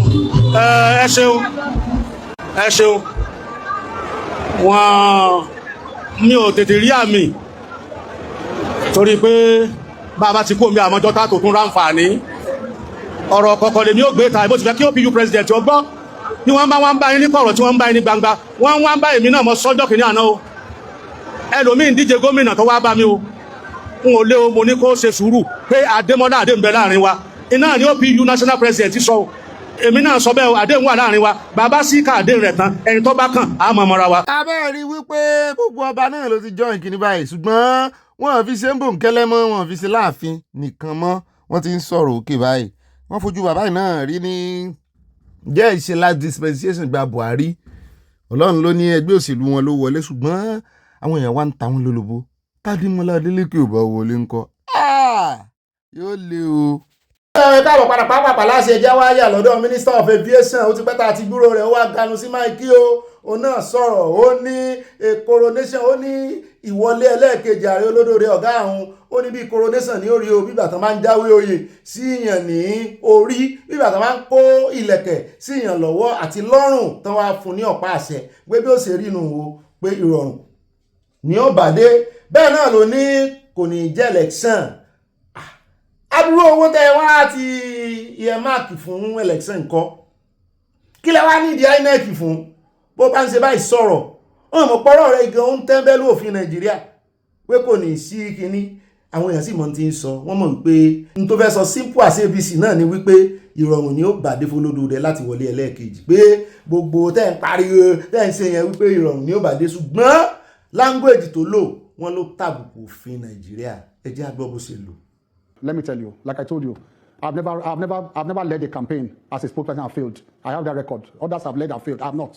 So I will tell you that 2027, as it is today now, there's only one person who has the possibility to win, and that's President Bola Ahmed Tinubu. I'm being honest, not because I'm APC, but I'm just being realistic. They know, we know. They are just trying their luck, but they know that it is an almost impossible task. So long as God gives long life and good health to the president, we are looking at a coronation, not an election. It's a coronation. The president has done more than enough. However, it is this, let me just be clear about this. In the, season of politics, nobody listens to reason again because people just want to get to power at all costs. So even if I make a valid point here, people will make comedy and skits out of it, they will make memes out of it tomorrow and all that because they just want to rubbish everything, that is going on. The other day, the First Lady, how much do you want the government and, of course, the First Lady, who is like the mother of the nation, to connect with Nigerians, to empathetically connect, more than trying to help petty traders? And then she talked about something affecting petty traders. Everybody went on fire. And I started laughing because it was just all comical. They were making skits out of it, making comedy out of it, making very, sometimes misplaced anger out of it. The people who, the First Lady said yesterday also, the people who she's referring to and her target audience, they appreciate her. That's enough for us. The people who we are connecting with, they appreciate us. It's enough for us. If the elites who think that the president, the First Lady should distribute laptops to market women who are selling pepper, they should continue to talk. By the day, on that day, when that market woman who is selling akara and selling vegetable, she's pressing APC, you should be pressing your laptop. You'll be pressing your laptop. So we are not concerned about all the noise, like you said. We're not. The government is connecting with those it wants to connect with. Okay, so as even a stopgap, while all these reforms are going on, government says, okay, try and reach the vulnerable. Give them some money. Give them, distribute rice to them. And all. You see the recent rhetoric. Everything Nigeria is solved by rice. Everything Nigeria, because they want to turn it at all, turn the narrative to a skit. What is wrong about Nigeria? What is wrong about a government? Whilst you are waiting for the macroeconomic indices that you have gotten right to come down to the masses, in the meantime, you are quickly bringing succor. No, government is not saying that this is what you give them forever. Government is not saying that it is this kind of rice you use to feed Nigerians forever. It's just a stopgap measure to ensure that you still bring palliatives into the system. Even the biggest countries they look at, America, after COVID, they were bringing cash, small cash, door to door. Ask anybody in America and Europe. Government was delivering cash to doorsteps, small cash for people not to get so despondent and angry. They were giving cash door to their citizens. Go and ask. Òun náà lẹ ti dán ẹ lọ́dọ̀ tèmi kò yẹ kó sọ orú nǹkan bẹ́ẹ̀ yẹn ó tàbùkù òfin torí ọ̀nà kan ṣoṣo tí òfin là kalẹ̀ láti ṣe olórí ìlú bóyá gómìnà ni o bóyá president ni o bóyá chairman ni o ní ètò ìbò dídì. Coronation kò ní wọ́n pé wọ́n kọ́ coronation sínú constitution n tó jẹ́ káwọn Nàìjíríà máa pa ariwo lé lórí rẹ̀ òwe pé ó máa ṣe o adẹ̀rùpọ̀ mọ̀ ní o ìwọ tó jẹ́ SAN pé ìgbà tí wọ́n náà ti wá darapọ̀ máwọn olóṣèlú wọ́n ní sáànù rẹ̀ yẹn wọ́n ló ti lọ hang ẹ̀ síbí kan lé. Ó dẹ̀ jẹ́ kó lọ́dọ̀ tí ẹ jẹ́ wáyà lọ́dọ̀ bàbá Fẹ́mi Fálànà ilé náà láàbí kágbá ètò ńlẹ̀ níbi tí bàbá Fẹ́mi Fálànà ti ganu sí máìkì wípé ẹ wá o fake agency scandal agency tẹ́ ní kò sí kò exist ṣùgbọ́n tẹ́ fi gba dúró owó yìí wọ́n ní tí wọ́n sì fi ẹ̀sùn kan Bọ́lá Gàbíàmílà wọ́n ní kò ní í ṣe pẹ̀lú pálágbára ní àbò ní connections àsorọ̀ àwòǹbáàrí olódó rẹ̀ ṣiṣẹ́ wọ́n ní ẹ̀tọ́ ni kò náà kó rescue ara rẹ̀ wọ́n ní fake agency scandal presidency faces hit as federal government prosecutes controversial DG pé nígbà tẹ́ ti gbé ẹni ẹlẹ́ni àwọn tán jọ fẹ̀sùn kára wọn náà gbé àwọn náà. The presidency on Wednesday came under fresh public and legal scrutiny over the activities of Prince Adeniyi Adeyemi, who has been charged with 8 counts of conspiracy, forgery, and impersonation before the Federal High Court in Abuja. Àwọn tẹ́ lọ ṣe ibi tẹ́ lọ ṣe sí bọ́rọ̀ bá wọ́mọ̀ yàáfì ẹ̀yin náà lẹ pariwo ta. Adeniyi Adeyemi Matthew, acclaimed Director General of the Presidential Foreign Intervention Promotion Council and Presidential Economic Advisory Council, Budabayo Onanuga, bọ̀dà Báyọ̀ Ọ̀nànúgà náà pẹ̀lú ọkọ̀ yẹn wípé fúnra ara rẹ̀ ló pera rẹ̀ bẹ́ẹ̀ o pé ṣé ti gbọ́ lẹ́nu olódòdẹ pé olódòdẹ yóò bá fi èèyàn ṣe díjì ru ilé ẹ̀ gbọ́ lẹ́nu wọn o ẹ jẹ́ wá gbọ́n tí bàbá Fẹ́mi Fálànà sọ ó ní this is as human rights lawyer Fẹ́mi Fálànà said the presidency lacked the constitutional authority to exonerate anyone in the matter and called for an independent probe of both the chief of staff to the president Femi Gbajabiamila and Adeyemi pé independent probe ló yẹ kàn fi probe wọn torí Gbajabiamila ló petition DSS àti EFCC wọ́n ní kì í sọ ló yẹ kó petition wọn méjèèjì ló yẹ kàn probe pé Adeyemi ti ń ṣe tipẹ́ kì í ṣe alákọ̀ọ́kọ́ rẹ̀. According to the president, Adeyemi, who had been parading himself as the director general of a non-existent body called the Presidential Foreign Intervention Promotion Council, was arrested by the police on October 27, 2025. Wọ́n tẹ̀ tí ń fa ọ̀rọ̀ ìtìpẹ́. Wọ́n ní lọ́fíìsì rẹ̀ ní Federal Secretariat Complex l'Abuja o after Gbajabiamila formally petitioned the DSS and the police. Kò sí EFCC náà àwọn tán petition mo kọ́rọ̀ mi jẹ. On October 17, 2025 to investigate what he described as an elaborate forgery and impersonation scheme. Prince Adeyemi is described as an impostor who forged his appointment letter.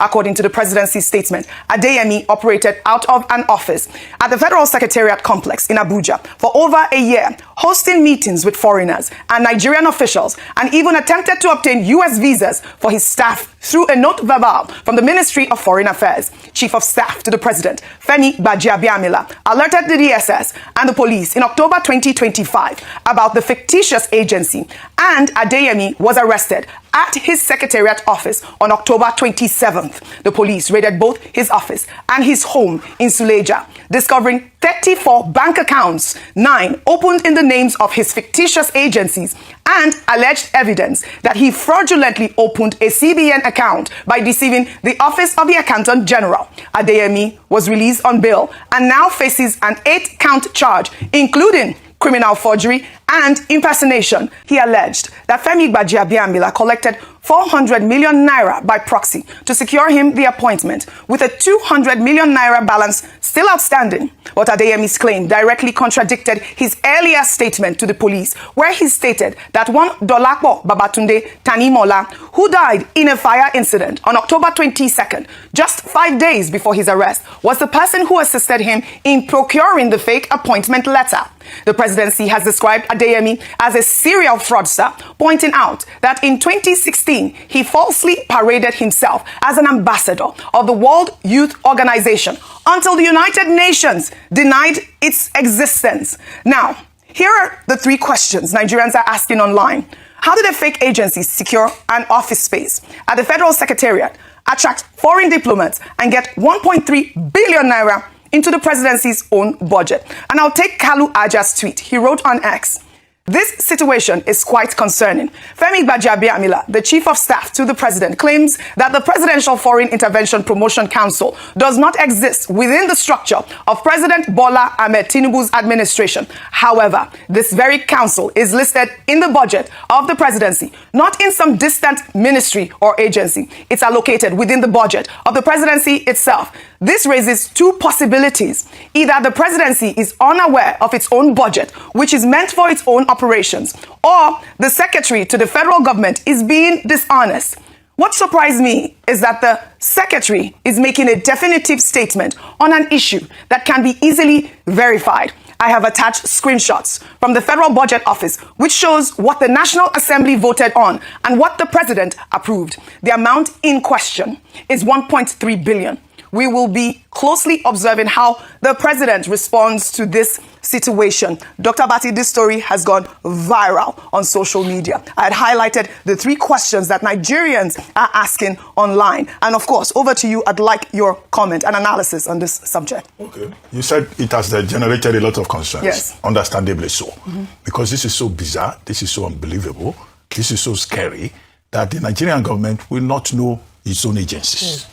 And that an alleged con artist, an alleged confidence trickster, scammer, will operate in the full-face, in-your-face operation of the Nigerian government, and nobody will raise questions. You showed one of the clips where he was even advertising and promoting the agency. Now, in our time, when we were in government, there was a basic book in front of you that that was given to everybody, where they had the list of all government agencies, ministries, parastatals, principal officers of government with all their phone numbers. So if you came to my office and you said, oh, I'm this and this, I only needed to take one of those two books and check immediately if you existed. But under the APC administration, we have seen a scam in the right face of government. How did the man get a space in the Federal Secretariat? Yeah. The Federal Secretariat offices, are usually allocated through the office of the Secretary to the Government of the Federation. Some of my staff had an office there. I never visited the place because they would come to the villa to come and see me. There's no way you will get that office if your office does not exist. And yet, this particular fellow was given an office there. He claims that he has a letter of appointment that was procured, that was the word he used, by one Tanimola. When the police went after him in November 2025, the Tanimola had died 5 days before. Mm-hmm. And then he was charged to court in one of the reports in November 2025. November 2025. This is 2026. Yes. We are now being told he's going to appear in court on July 27th. Almost a whole year. The matter has not been considered in court. The man was holding meetings with ambassadors in a hotel called the West Carton, somewhere in Asokoro in Abuja. Now the Ministry of Foreign Affairs complained and wrote to the office of the NSA and also wrote to the office of the Secretary to the Government of the Federation seeking clarifications. All of that was last year. And then that man continued to operate. He met with Deputy Speaker of the House of Reps, Honorable Benjamin Kalu. He met with other principals of state and they granted him audience. So what happened to that publication that we used to have about existing government agencies and individuals that have been appointed into government? So what you have seen, the point we've always made about data, information. You are running a government without basic information, without basic data. Wonder lele yo gẹ́gẹ́ bí orin ọmọ Fẹlá Bọ̀dá Fẹ́mi Aníkúlápó Kútì nínú Nàìjíríà náà láti lè mọ gbọ́rú eléyìí. Ó súnmọ́ sọ̀rọ̀ kí ó jìnnà díẹ̀ sẹ́yìn kùlé wọn. Kọ́lọ́n sáàjẹ̀ kan jẹ́ kólódòdé ó gbọ́. Torí gbogbo bí olódòdé ò sí ní béèrè question náà mọ̀ wá ní ìsìn. Mo sì rò pé kò yẹ kí àwọn EFCC náà gbójú torí àárí ọ̀gá EFCC tó bá arákùnrin tó bá ya fọ́tò wá sí rí Kálù náà tó jẹ́ deputy speaker. Nítorí ẹ̀ wá ń yè mí lẹ́nu ni pé báwo ni wọ́n ṣe sí CBN Bank? Mo sì mọ̀ pé CBN Bank tàn sí yẹn wọ́n fẹ́ fi gba owó yẹn jáde kúrò nínú bọ́jẹ̀tì ni. Ta ni signatory? Àwọn wo gan bóun náà ṣe sí CBN Bank? CBN Bank kò kàn lè dédé sí kinní fún yàn. CBN yàláyà báńkì Nàìjíríà ni o. Àwọn parastata kìíní ìjọba náà mọ bọ́ ṣe mọ́ fún wọn lówó láti ibi tán ti mọ́ gba owó sí ministry. CBN dẹ̀ òpin kìíní sí fún ẹni tí yìí ṣe fún fake parastata. Wọ́n sọ pé ẹnìyẹn nìkan ni fake o. Àti parastata àtẹnìyẹn náà pè ń fake. Ṣé ẹ ti ẹ̀rí ọ̀gá EFCC tí mo rí tó bá ya picture? Àwọn náà gbégbèsè. Ṣé èèyàn lè wá ya ògbójú olè tó yìí tó a odidi federal government fẹ́ gbá July láti mọ tí ń ṣẹlẹ̀? N tí bàbá Fẹ́mi Fálànà wá ń sọ ní ìsìn ni wípé nígbà tó jẹ́ wípé ẹni tí wọ́n dárúkọ tán fẹ̀sùn kàn tó jẹ́ chief of staff Ààrẹ Olódòdẹ òun náà ló competition tán fi gbé arákùnrin tán fi ń probe pé ó ṣe pé tán bá fẹ́ wà fear pé kán jẹ́ kí wọ́n probe Gbajabiamila. Nígbà táwọn inú bọ́jẹ́ẹ̀tì lábá bá dítèèlì owó inú bọ́jẹ́ẹ̀tì tó ní í ṣe pẹ̀lú láwọn ẹ̀wá àwọn pé nígbà tí kò sí àjọ tó ń exist bóò lówó ìṣe débẹ̀ bóò lówó ìṣe jẹ́ àfi tó bá jẹ́ wípé owó yẹn àwọn àjọ míì àwọn ẹ̀ka àjọba míì náà ti máa ń fún àṣàárì inú bọ́jẹ́ẹ̀tì nínú formal budget ṣé rẹ̀ wà nínú formal budget sọ́sẹ̀ introduce ẹ̀ ni tán bá ṣe introduce ẹ̀ ọ̀rọ̀ bàbá Fẹ́mi Fálànà látẹ̀lé pé bó ló sì jẹ́ kò sí inú last budget kò sí inú upper budget kò sí inú budget kìíní wọ́n sì ti ń ṣe kìíní bọ̀ láti 2025 àti 2024 tó bá jẹ́ wípé ìgbà tó lóró dẹ́sí ẹ̀ dìbẹ̀ náà ṣe introduce ẹ̀ tówó yẹn tún wá yọ nínú budget èyí tán lò tán introduce in 2023 tó lóró dẹ́ wọlé tó bá wà bẹ́ẹ̀ kan jẹ́ àwọ̀ àwọn tó ná ọ̀rọ̀ yìí máa gùn gan.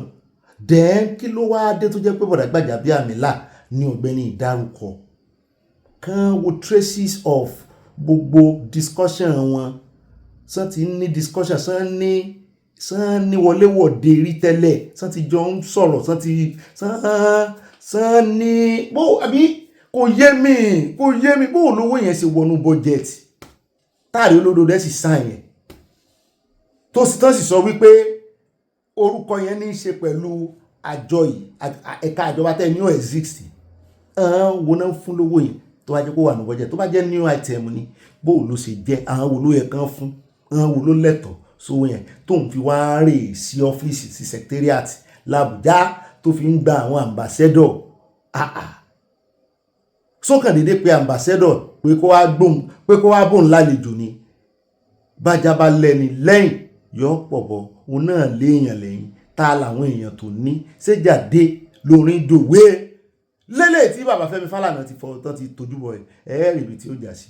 ó dá o àníri bá lọ́nù ìròyìn tòní oníyànṣẹ́ ọlọ́bẹ̀ṣẹ́ àtàfẹ́ jẹ́ náà kọ́ ìbílẹ̀ bá pín ọba dénú yín o ẹ máa wà fíránṣẹ́ sáwọn olólùfẹ́ yín adúpẹ́ lọ́wọ́ Ọlọ́run òjò rọ̀ ń bì náà lánàá ẹ bá rí ooru yẹn wálẹ̀ sí i àmì gan balẹ̀ ooru Ọlọ́run tó ń báláǹsì gbogbo kínní ó dá òjò ó dá ooru ó dá ìgbà òjò ó dá ìgbà ọ̀dá ó dá ìmọ́lẹ̀ ó dá òkùnkùn òun náà ló ṣẹ̀dá ọ̀run tí ń yọ lọ́sàn gangan ó tún wá ṣẹ̀dá ìràwọ̀ tí ń yọ lásàlẹ̀ méjì lọ́lọ́run dálé ayé word and opposite níbẹ̀ náà ni à ń process ara wa ni bí wọ́n ṣe máa ń ṣe ń company manufacturing company tó jẹ́ wípé eléyìí ọmọ lọrin engine kan máa lọrin bí wọ́n bá lọrin yẹn tán bá máa fi mú débì kan nǹkan kan yóò tún wọ́n tí production ó ṣàfi pé àwa ń transfer gbogbo ẹ̀ síra wa ń táwa mí símú ó ní àwọn ewéko mí síta ló ń di oxygen táwa mí símú èyí táwa wá mí síta tó ń pè ní carbon dioxide ó ní ewéko fi ń ṣe oxygen táwọn mí símú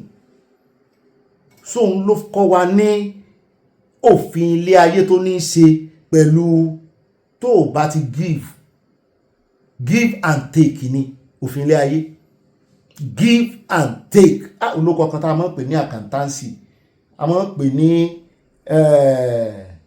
kíní kan bọ́gù in and bọ́gù out bọ́gù kọ́ ò mo ti gbàgbé mo ti fa canteen jẹun ẹ̀yin alákàntín dá kíní kan in and out bọ́gìn in and bọ́gìn out bọ́gìn kọ́ ìbò iná ní ibà ìbò iná ní ibi tí ibà bọ́gìn ní bọ́gìn out mo mọ̀ pé ẹ̀ràn mi létí inú conversation ó sápá lórí ni ẹ mọ̀ pé èmi ò ní wọ́n sọ fún yín wà sápá lórí bí ò wà sápá lórí ẹ mọ̀ oúnjẹ bẹ́ẹ̀ ni kó fẹ́ wà wáyá ìbá ṣèṣe garbage in garbage out ìwà garbage in garbage ń rántí ó rà ìwà login out yìí náà rí o àti log out báyìí o adúpẹ́ lọ́wọ́ Ọlọ́run ọba tó lọ́ọ̀gì wa yín náà ẹ̀hún náà ló tún fẹ̀yìntì wà tá a fi log out nínú ìròyìn tó ní ó bá tún dọ̀là á tún login God bless you àwọn ìjọba password wa o ìbá sọkúlù sọ ìbá fẹnuwú géètì fẹnuwú tí ò dánlẹ̀ Yorùbá ajá mọ́ fẹnuwú dànù ká sì mọ́ gbàdúrà wípé gbogbo wọn ṣe ga àwọn Fúlàní Ìlọrin báyìí àwọn olígálíìkì wọn kọ́wọ́ dùn wọn dáadáa kan gbàgbára lọ́wọ́ wọn àyà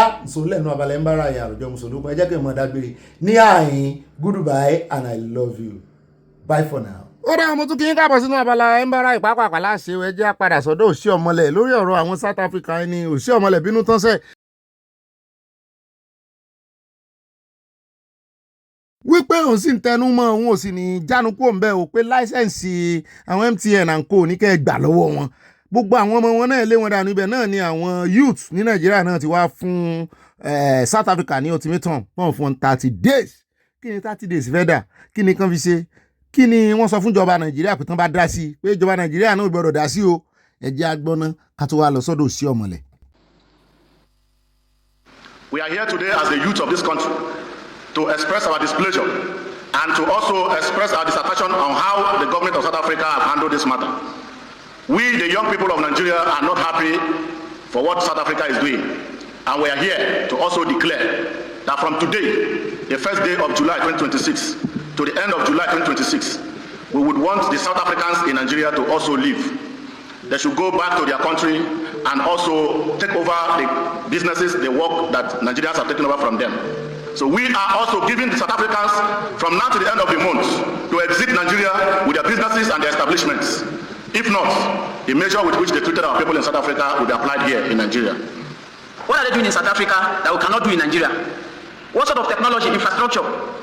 What sort of manpower? We are the one powering the economy.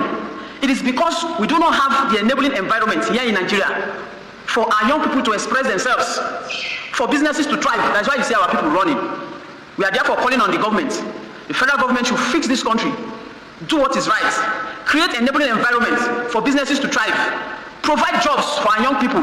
That is what can stop the Chapa syndrome. Ó dáa náà lẹ́tí gbọ́ lẹ́nu wọn yẹn mo lérò pé ó yẹ kí Nàìjíríà náà àtijọba àtàwọn ọmọ Nàìjíríà kan mọ̀ fi ohùn líle sọ̀rọ̀ báyìí torí wọ́n ní wèrè la fi ń wo wèrè ẹ̀ sì ti gbọ́ lẹ́nu Rufai ó ṣe ní pé ká lóhùn ni o wèrè lòun ó fi wo wèrè ẹ̀já wá gbọ́n tí bọ́dà sẹ́nitọ̀ Osihomhole sọ wípé òun sì ń tẹnu wọn sẹ́ àníkẹ́ fojú wọn gbolẹ̀ ní ságbára wà lọ́wọ́ yín ìgbésẹ̀ wo ni Nàìjíríà lè gbé tó lè dùn South Africa náà ẹ jẹ́ á gbọ́ díẹ̀ nínú ọ̀rọ̀ Osihomhole bá kúrò lọ́dọ̀ ẹ̀ à ń lọ sọ́dọ̀ ìkan lára àwọn tó ti fìgbà kan jẹ́ ọ̀gá nínú ẹgbẹ́ OPC ó tú kẹ́rẹ́kẹ́rẹ́ ọ̀rọ̀ lórí ìgbésẹ̀ àti bí bọ̀dà Gani bó ṣe léun kúrò nínú ẹgbẹ́ pé bí ṣe máa ń ṣe nù kì í ṣe èní ló ṣe bẹ̀rẹ̀.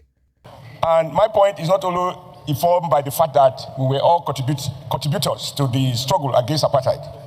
I remember very well that it was because of the struggle against apartheid that a Nigerian president, then head of state, Murtala Mohammed, declared before the Americans that Henry Kissinger, who was Secretary of State, was not welcome to Nigeria. In the words of General Murtala Mohammed, he said the era of gunboat diplomacy was over. Nigeria's commitment to eradication of apartheid is not negotiable. And they proceeded to nationalize British petroleum because the British too were supporting apartheid. So I can understand the pain that where we have built relationship, today we are looked at as if we are a burden. But for me, sir, I didn't come to the Senate to lament what is not right. And I know that in diplomacy, there is the law of reciprocity. What are the issues in South Africa? The president of South Africa did campaign openly that foreigners were taking the jobs that South African people could do. That is why his hands and his legs are tied. What is my response? These Nigerians who are in South Africa, they are not there on holiday. They are there to work and to earn. And which kind of job they are doing? There are two categories. Many are traders, others are doing maybe some high-skilled jobs. So my view is that it is time to reciprocate. This Senate should adopt a position that MTN, a South African company that is cutting away millions of dollars from Nigeria every day, that Nigeria nationalize it and withdraw its license, so that Nigerian company can take over the MTN business and recruit more people. Those coming from South Africa will find good jobs working with the company that will replace MTN. And I know that South African president has interest in MTN. The second is that we asked the Minister of Communication of the federal government to revoke the DSTV, which is also a South African company that is cutting away millions of dollars, even abusing, resorting to practices that will not even be accepted in South Africa. I don't want this Senate to be shedding tears, to sympathize with those who have died. We didn't come here to shed tears, and I'm not going to shed tears. If you hit me, I hit you. I think it is appropriate in diplomacy. It's an economic struggle. What the black South Africans are saying is that Nigerians are taking their jobs. Okay, Nigerians, come home. I take over the job of MTN. Nigerians, come home. I take over the job of DSTV. When we hit back, the president of South Africa will not only talk, he will go on his knees to recognize that Nigerians cannot be intimidated, and we do not condone anyone's life being lost. If a crime has been committed under South African law, they have a right to bring any sort of person to justice. But to people as if we are helpless, we are not. By the time we turn in the economy hardship, we withdraw MTN license, we revoke DSTV license. Those people coming from Nigeria, from South Africa will have good jobs to do. Let South Africa continue with their jobs. Then when we have this balance of badness, I believe there will be sanity, and we will kick our bilateral relationship in a manner that is a win-win. Right now, Nigeria trade deficit with South Africa. South Africa is the one benefiting. So my colleagues, let not turn this place a place of mourning and crying and lamenting. Let us bite in a manner that they will be the one begging. ó náà láti gbọ́ yẹn ó kanjú abẹ́ǹkó mo sì gbádùn ẹ̀ ṣùgbọ́n ọmọ Nàìjíríà ti wá ń béèrè lọ́wọ́ ara wọn látìgbà tó ti sọ̀rọ̀ wípé ṣé ẹnu agbára méjì tẹ́ ní náà rèé ẹ̀ ń pariwo MTN DSTV ṣé wọn lẹ́ka síbòmíì ni sí Nàìjíríà ni wọ́n ti ń tà jù ní mo ní wọ́n ń tà Nàìjíríà o.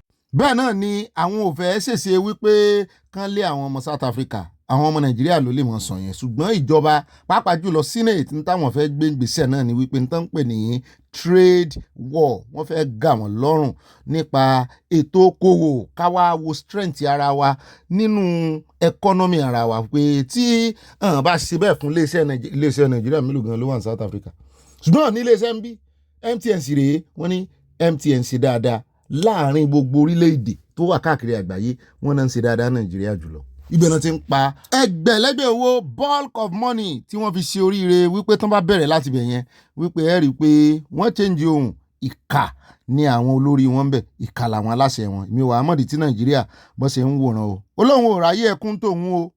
Ó dá ibi awíládé ọ̀rọ̀ bùṣe eléyìí náà láfi kásẹ̀ gbogbo ròyìn lẹ́jẹ́ àdọ́dọ̀ Ìbà Gani lára àwọn ọ̀gá OPC tó jẹ́ olórí wọn lọ́yọ̀ọ́ ńgbà tí wọ́n sì jọ ní àjọṣepọ̀ tán sì jọ wà pẹ̀lú ara wọn ló fẹ́ sọ̀rọ̀ ó fẹ́ gbé wa débẹ̀ ó ní ara tí ń ta Bọ̀dà Gani lára tán fi ń ṣe ìlara Sunday Igboho àti Ìró Ẹkùn àti gbogbo ọmọ Yorùbá lápapọ̀ náà ni wípé wọ́n rí páàrí Olódòdẹ àti Sunday Igboho àárín wọn wọ̀ ẹ sì mọ̀ páwọn náà ti gbé ohun kan jáde rí lọ́jọ́ kan tán ní Ààrẹ Olódòdẹ ní rán Sunday Igboho wọ́n náà kìlọ̀ fún gbogbo àwọn tán fi ṣe olórí káàkiri ìpínlẹ̀ pé àwọn gbọ́dọ̀ rí kán ní nǹkan kan ṣépọ̀ pẹ̀lú Ààrẹ Olódòdẹ àti ẹgbẹ́ òṣèlú wọn nítorí àwọn ògbì.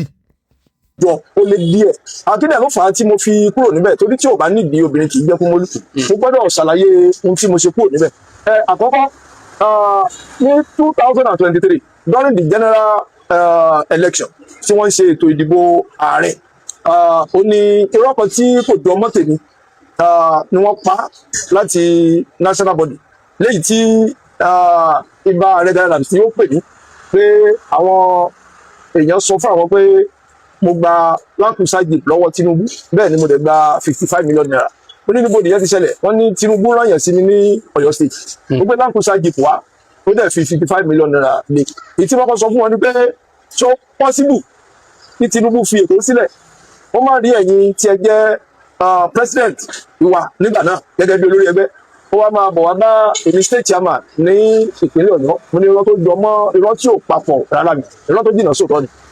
lẹ́yìn ọ̀rọ̀ tẹ́mi àti wọ́n sọ lórí fóònù wọ́n ní kí n rí pé mo wá sí meeting níjọ́ Tuesday not only me the state coordinator Ọ̀ṣun state comrade Adédèjì Aládé Ṣàwẹ̀ àwọn méjèèjì ni wọ́n jọ fi ẹ̀sùn yẹn kàn ìgbà tó dẹ̀ di Tuesday yẹn mo lọ bí a ṣe máa lọ every blessed Tuesday ni a máa ń wà ní Èkó fún national meeting we call it NCC meeting National Coordinating Council meeting so every blessed Tuesday ni mo máa ń wà níbẹ̀ and not only me including my secretary and gbogbo àwọn state yòókù náà bí a ṣe jọ máa ń pàdé níbẹ̀ nìyẹn so ìgbà tí máa débẹ̀ wọ́n ti arrange ìbúra sílẹ̀ wípé tí a wá búra mo dẹ̀ búra ẹnìkejì mi náà tí wọ́n àlejò náà state coordinator Ọ̀ṣun state Aládé Ṣàwẹ̀ òun náà búra ìgbàgbọ́ mi ni pé gẹ́gẹ́ bí ẹgbẹ́ ilẹ̀ Yorùbá ìbúra la fi máa ń díwọ̀n àwọn àbèṣe láàrin ẹgbẹ́ àgẹ́gẹ́ bí ohun tí èmi gan tí mo nígbàgbọ́ tí a bá lẹ́nu Ààrẹ Gani Adams sígbà náà ni pé ẹni tí ó bá ti lè búra wípé nǹkan bá ò ṣe o tàbí ò ṣe o ó kú òun kú ìbúra àni mo búra ẹnìkejì mi náà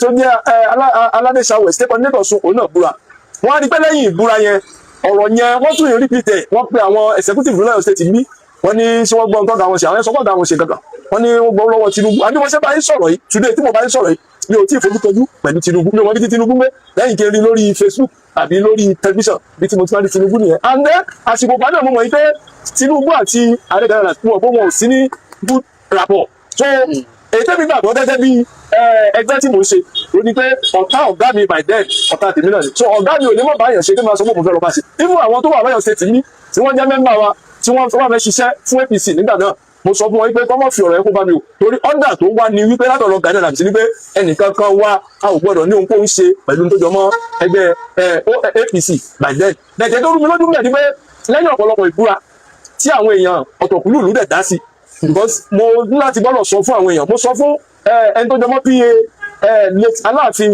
Ọ̀yọ́ ikú bàbá yèyé Lámídì bàbá Lámídì Adéyẹmí wọ́n pe Ààrẹ Gani Adams wípé àwọn ti bá mi sọ̀rọ̀ mo dẹ̀ ní mo lẹ́dà ti búra ìpè ibi tá a tún tilẹ̀ búra wà ní Ọ̀yọ́ táwọn náà dé wá wọn làwọn onídìí yẹn táwọn yẹn sọ fáwọn làwọn ti gbọ́ mọ́ pé gẹ́gẹ́ bí olórí ẹgbẹ́ tẹ́ bá gbọ́rọ̀ ẹ gbọ́dọ̀ ṣèwádìí ẹ̀ wọ́n ní wádìí gbogbo dájú bí ètò ṣe òtítọ́ mú lẹ́yìn ìgbà náà mo tún lọ bá kábíyèsí Olúgbọ́n ní Ògbómọ̀ṣọ́ àwọn náà tún pe Ààrẹ Gani Adams ní life lójú mi wípé ọmọ báyìí wà lọ́dọ̀ àwọn ẹ̀sọ́ báyìí pé irọ́ ni o àwọn làwọn coordinate tó jọ mọ́ APC ní gbogbo throughout the south west àwọn tó bá ti dúró bá yìí sọ wọ́n fẹ́ nìkan àwọn máa mọ̀ sí pé kò sí ní tó jọ mọ́ ọ̀rọ̀ Olúmọ orúkọ tẹ̀ sí nínú list àwọn tí ẹ̀gbọ́n tó tẹ́jọ́ pé sọ òró tó jìnnà sí òótọ́ ni bẹ́ẹ̀ kan yet mo rí pé kíní yẹn wà lọ́pọ̀ wọn ni mo ṣe pinnu láti pé àwọn Yorùbá níbi apá ọ̀bá ṣe sọ ìyá fàlẹ́ mo wò pé irú ẹgbẹ́ tí mo ń ṣe tí olórí ẹgbẹ́ tí mo ti ń ṣe láti 1998 mo ti wà lẹ́yìn ẹ̀ kó tó di pé mo ti ẹ̀ wá dé ipò tí mo wà yìí tí ò bá nígbàgbọ́ nínú mi àwọn followers tí mo kó lẹ́yìn kí ló fẹ́ jèrè wọn lọ́jọ́ wájú ìyẹn mi pé tó bá dọjọ́ wájú nígbà tí ẹ bá gbá èmi sí ẹ̀gbẹ́ kan gbogbo àwọn tí wọ́n fi odidi ọdún ayé wọn sí láti sìn mí àwọn náà wọn nílé ìkankan nínú ẹgbẹ́ OPC ìdí nìyí tí mo fi pinnu láti kúrò nínú ẹgbẹ́ OPC Gani Adams ìyẹn ló mú kí n lọ join ẹgbẹ́ OPC New Era àwọn OPC New Era yìí náà àwọn náà ti wà pẹ̀lú ààrẹ Gani Adams rí lórí ọ̀rọ̀ owó former president president Ebele Jonathan làwọn náà fi depart owó elépo yes owó dapati owó elépo pipeline ìgbà tí a lọ ṣe rally Jega must go ní ìlú Èkó nígbà yẹn so ó ní owó tí wọ́n san fún ààrẹ Gani Adams wípé kábi ṣe rally yẹn wípé kí wọ́n fi kíkè géèzì Jega wípé ó fẹ́ gbà bọ̀dì so Ebele Jonathan ní owó tó fún ààrẹ Gani Adams lẹ́yìn tí ó hàn sí gbogbo ẹni tí ó jẹ́rú pẹ́sẹ̀ntì wa báyìí ààrẹ Sàdámù Arógundádé oníṣẹ́ tí wọ́n bàjẹ́ so pẹ̀lú ọ̀pọ̀lọpọ̀ àwọn tí wọ́n jẹ́ leaders nínú ẹgbẹ́ èyí tí ààrẹ Gani Adams tó kùnà láti ná owó yẹn bí wọ́n ṣe dínkù náà so eléyìí ló mú ìbínú wá bí gbogbo wọn yìí ṣe kúrò lẹ́yìn ìbá Gani Adams nígbà yẹn lẹ́yìn tí òun táwa yìí bìlífù wípé èyí tí ààrẹ bá ń ṣe ẹ̀yìn ẹ̀ làwọn wà ó tó di pé ti tèmi náà wá délẹ̀ tèmi náà wá pinnu pé mi ò bá ààrẹ Gani Adams mi ò bá ṣe mọ́ so eléyìí ló ní ìdílé wa wò pé ok bí o tí ì fẹ́ kúrò ní OPC àti gbàngbà ẹgbẹ́ OPC ti pín sí méjì mẹ́ta tí má tẹ̀ sọ pé bí mo ṣe kúrò nínú ẹ̀yìn Gani Adams mi ò fẹ́ lọ sí ẹgbẹ́ pọ̀ tí wọ́n jẹ́ ẹgbẹ́ míì tí wọ́n lórúkọ míì ṣùgbọ́n mi ò fẹ́ kúrò nínú ẹgbẹ́ yẹn mo wá wò ó pé àwọn tí wọ́n kúrò lẹ́yìn Gani Adams tẹ́lẹ̀ yìí ọ̀rọ̀ wọn dàbí èso adémọ̀ràn nínú tó ti pẹ́ ó sàjà ángẹ́lì tá àti ìbúrú ẹ̀ àwọn yẹn àtijọ́ mọ́ra wá ó gbọ́dọ̀ pé wọ́n kúrò àdìgbàdì àwọn náà ti rí gbàgbé ṣe fàbí fọ́ àwọn náà ti ń pè mí wípé ibi tèmi náà ti já o kí n mọ̀ bọ̀ àwọn nìdí mi kí n wá jọ ẹgbẹ́ àwọn tí má lẹ̀ jọ ẹgbẹ́ àwọn promise mi pẹ̀lú akitiyan mi nípìnlẹ̀ Ọ̀yọ́ ẹ̀mí náà làwọn máa remain as a state chairman so ìdí nìyí tí èmi àti àwọn ìgbìmọ̀ mi because ìgbà tí mo kú ọ̀pọ̀lọpọ̀ òbítíbitì àwọn èèyàn ni wọ́n tẹ̀lé mi jáde so tí a jọ jíròrò pé kí ni ká ṣe so a dẹ̀ ṣe bó ṣe yẹ ká ṣe èyí tá a rí lábàjáde ni pé ká lọ sínú ẹgbẹ́ OPC New Era lẹ́yìn tí mo wà níbẹ̀.